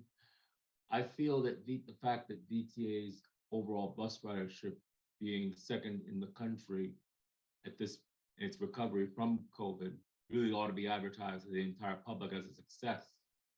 I'm surprised the press has not spoken about this more. Well, anyway, one of the things in addition to in helping out the ridership recovery, I feel, is that there needs to be a guide for people to guide people how to ride the bus, how to pay for the fare, etc. I publish such a guide on the Twitter feed that I run, SV Transit Updates, as well as my group's website, which is svtransitusers.org. Some VTA staff have seen this guide. I can forward this information to you as needed as another great way to reintroduce people to the VTA bus and light rail system, help get them out of traffic. So thank you and kudos to VTA on their transit recovery. Ryan, you may begin speaking when ready. Hello, my name is Ryan Globus. Thank you so much for the presentation. I had a question about, I heard some timelines and staffing levels needed to get bus service back to 100%. And I was wondering if we could get information on the equivalent for light rail, especially on the weekend. I know it was recently increased to every 15 minutes on weekdays, and that's been fantastic. And I love that. And it's a lot easier to take light rail, but it's still every 30 on weekends, which is a long time, especially if you're transferring from another bus or transit agency. So I was wondering if there's a timeline or number of operators needed to get to the planned 20-minute weekend headways on light rail. Thank you. That concludes public comment. Thank you. All right. So we have just a couple minutes remaining. Member Jane. Thank you, Jay. When you have the service hours per city and you show San Francisco really high, it seems like it would be important to know the density of the populations in those cities, because clearly we're very different than San Francisco, right? So, and then do you have any sense of their fare box recovery or how they're funded to get to that level of service compared to us? Good comments. We all recognize we're not San Francisco. That's probably, in that peer group, we probably aren't going to get to the Portlands and Seattles and San Franciscos of our peers. We have some, this information is from the National Transit Database, and so we do have information on how the breakdown of their funding. I spent 5 years in consulting and worked for 24 transit properties across the country. And one thing that I learned is there's no one right formula. Everybody funds operations very differently. So, the mix between VTA and AC Transit, there's really no one right way. When we adopt the visionary network and we say this is where we want to be, the follow-on step will be to look at, okay, what are our ideas to get there? And I think everything's going to be on the table. We'll look at any idea from anybody that else has some unique way of funding transit. So we're not quite there yet, but yeah, it's all on the table for us. I guess one quick point I would add is that we will have numbers for you when we pull the visionary network, but we're looking, when we say among our peers, we're not looking to average up to San Francisco. We'll probably be more, in the San Diego to Denver range is what we're targeting. So something that we do think is realistic for our county. Yeah, good. I'll add that there's a dilemma to kind of this graph, which is the other agencies that are overlaid. So the East Bay and San Francisco are very well served by BART. We're well served by Caltrain. And so when we talk about our service, we're looking at specifically here the services that we directly provide, not these other partner agencies that are within our county, right? That's correct, yeah. So I don't know how to get to that apples-to-apples comparison, but I think it's really important that when we look at service of transit, we're looking at it more holistically, but also that the other agencies, we're comparing them holistically as well. I think that's a good point because, the synergies there, I mean, we have it somewhat with Caltrain. We really will have it when we get BART, which we have the first two stations, but it's still not where it's that gap closure that you talked about. So there might be a way that we could take a look at that right now. This was really heavily focused on our service, but you're right. I mean, San Francisco has BART and they have Caltrain and they have ferries and they have AC Transit and, they have Golden Gate Transit and they have Samtrans. They all come in and serve And I'll just Francisco. add one other thought for ourselves, which is that we have a step change in Caltrain coming up with the electrified system, the user experience, the service levels, hopefully that will occur there. And how do we rethink how we integrate our bus service with Caltrain to an even greater degree than we've done historically because they're going to have a step change. Member Blankley? Yes, I feel the need to just, especially for the newer members of this board, to always keep in mind that Gilroy and Morgan Hill, again, are in a very different situation, even with the electrification. That's going to stop at Tamian. So Gilroy and Morgan Hill will not have any different level of service after electrification. If a line is extended to Salinas, nothing will change for those in Gilroy. Our level of service is 3 trains. Our level of service of buses is 1, the 68 bus that comes every 15 minutes. And within our city, it's hourly. You heard a caller refer to how long it is to wait half an hour. Ours is hourly. So we could never do what Member Burt was suggesting he's doing in his city, right? It just doesn't work. And that's really not meant to be a criticism because actually Jay and Deborah, I've worked with both of you and you're wonderful. And I know you've tried so hard in Gilroy and can't get the ridership, but I just want this board to understand that when you're talking about VTA and talking about county stuff, always realize that it stops at San Jose. Okay, the benefits stop at San Jose. It's just the way that it is. And when that will change, I don't know. Employers are all to the north. We don't have employers, so our residents commute north. We and everybody south of us are the reason that 101 is so congested.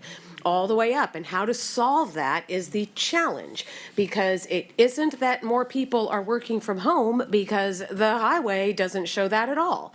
So ridership numbers may be down, but not the commute. And all this craze of housing build is happening our way. I mean, it's happening up here too.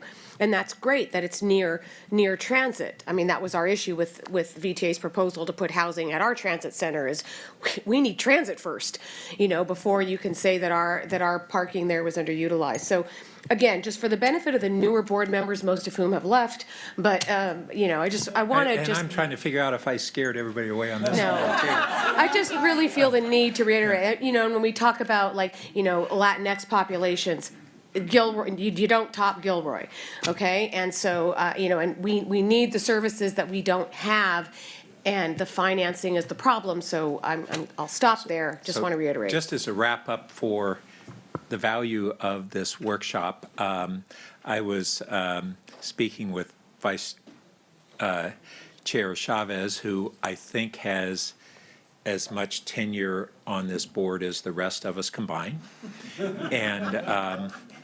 And I was saying, wow, this seems like we had a lot of dialogue and discourse today, both amongst ourselves and with staff in two ways. And she said, oh yeah, this has been kind of the most engaging substantive discourse that she's experienced in one of these workshops. So I was glad to hear that. It was kind of the vibe I felt, but I didn't have the frame of reference she did.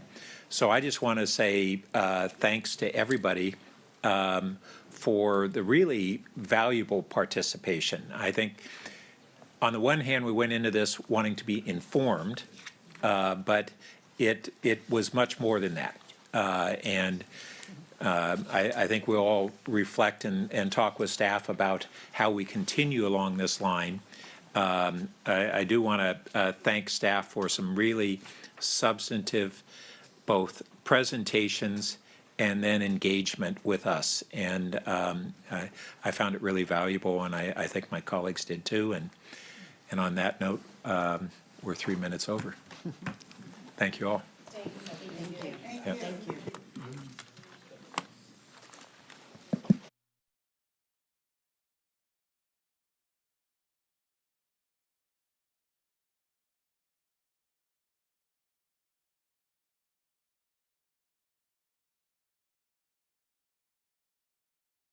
Recording stopped.